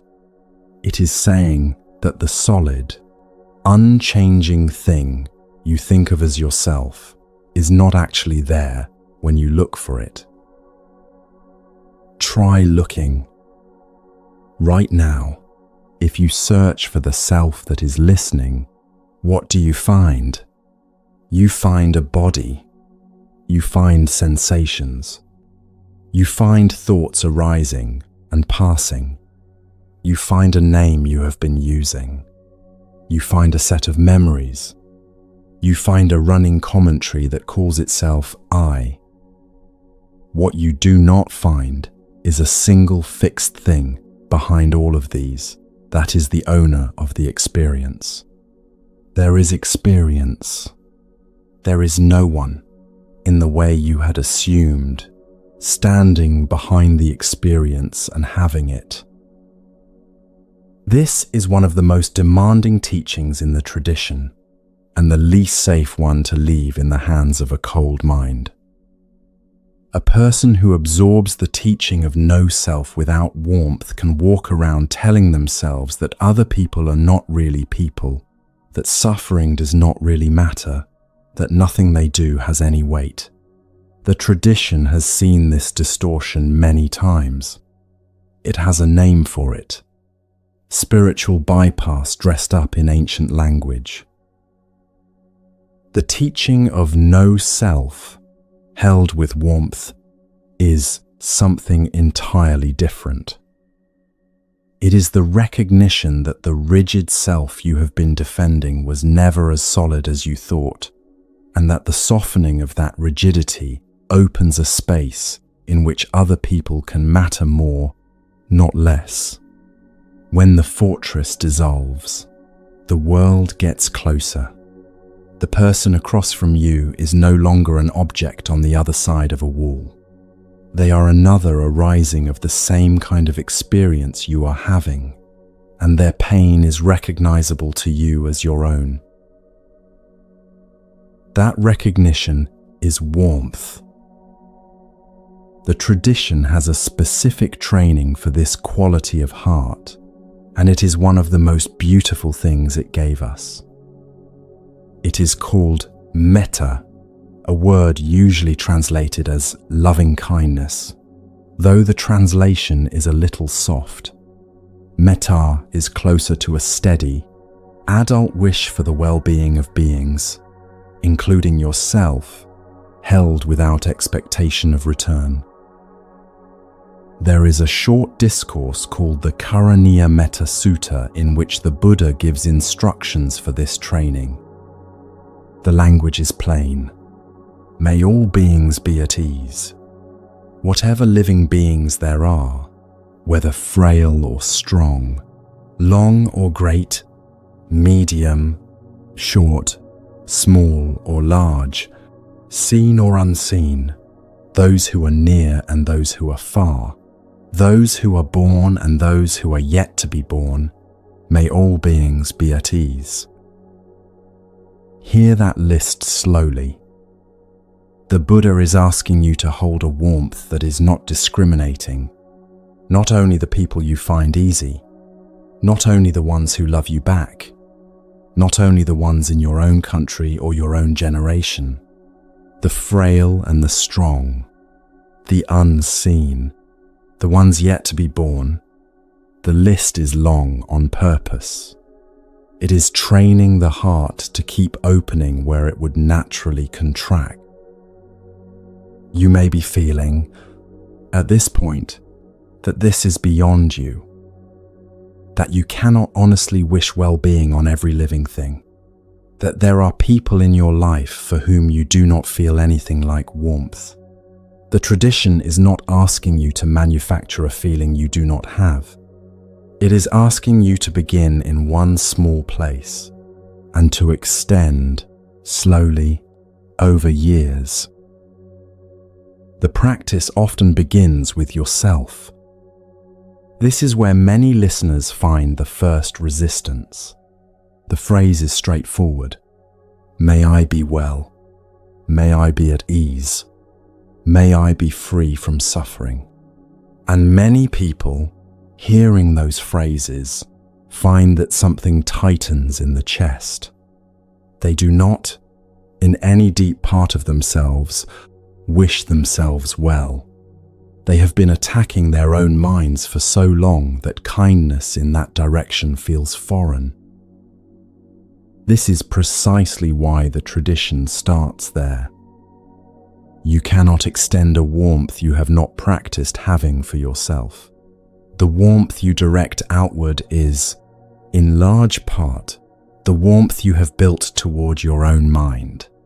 If that practice is missing, the outward version becomes performative or condescending or brittle. Try it for a single breath now. Settle your attention on the fact that you are here, listening, tired in some way you have not named, carrying the accumulated weight of a life you did not fully choose. Not the person others know about you, the person inside, the one who does not always get spoken to kindly by you. And say, with no ceremony, "May I be well." Notice what happens. Notice whether you flinch. Notice whether something inside you resists even that small gesture. The flinch is information. It is showing you exactly where the warmth has not yet been practiced. After yourself, the tradition teaches you to extend the practice to someone who is easy, a person whose well-being you would want without effort, a grandmother, a child, a friend who has been steady with you. Say, "May they be well. May they be at ease." Notice how the phrase feels in the body when it is directed towards someone you already love. Remember that feeling, because it is what you are training the mind to produce in a widening radius. Next comes someone neutral. The clerk at the shop you visit, a neighbor you barely know, a stranger in a photograph. Hold them in mind and say the same phrase. May they be well. This is where the training begins to do real work, because it is here that you see how often the heart skips over the people who do not directly concern you. Then, more slowly, someone difficult. A colleague who has wronged you, a family member who has been unkind, a public figure whose behavior you find hard to stomach. The tradition knows this is the hard one. It does not ask you to approve of what they have done. It asks you to hold a small wish that they too, in their own confusion, might become less harmful, that they too might find some ease, that their fires might cool a little. This final step often feels impossible at first. It is not meant to be faked. If the wish does not land, you return to the easier circles and keep practicing. The capacity to wish well-being on a person who has hurt you is a slow capacity to build. The tradition is patient with how long it takes. What happens over years of this training is something the Buddha described with unusual warmth himself. The heart, he said, becomes boundless in all directions, above, below, around, without narrow hatreds and without closed places. It is one of the rare moments in the tradition where the language reaches for something close to lyrical. And notice what has happened in that training. The analytical teachings have been held inside a wide open heart instead of a narrow one. Impermanence becomes tender rather than cold. No self becomes an opening rather than a dismissal. Suffering becomes something you have in common with every being who has ever lived, instead of a personal injustice. The same teachings, in a warm house, produce a very different kind of person. This is what the tradition means when it refuses to separate wisdom from warmth.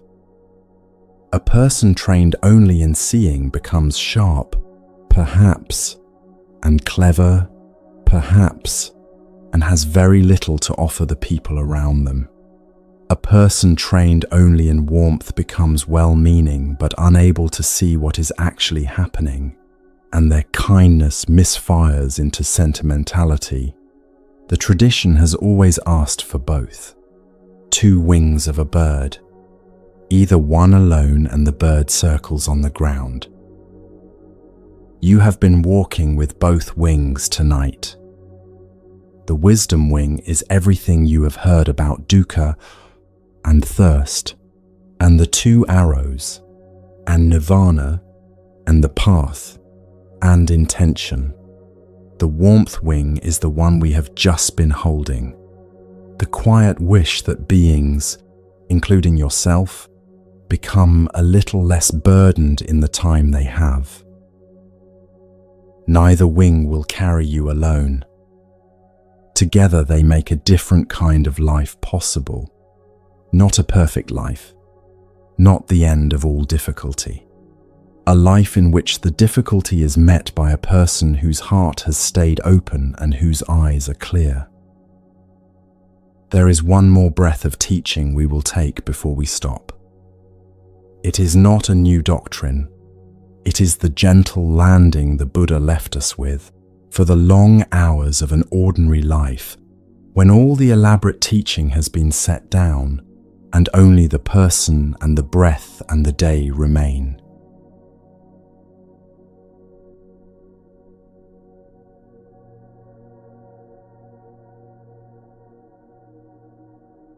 This is what he left us. Not a doctrine to argue about, not a system to master. A handful of quiet observations about how a mind behaves, and a steady invitation to look for yourself and see whether they are true. The observations have survived 2,500 years because they have kept being confirmed by ordinary people in ordinary lives. The headache is still a headache. The second arrow still does most of the damage. The reaching still produces the ache. The warmth, practiced slowly, still changes a person over time. You do not have to become a Buddhist to take this with you. The teaching never needed the label. It only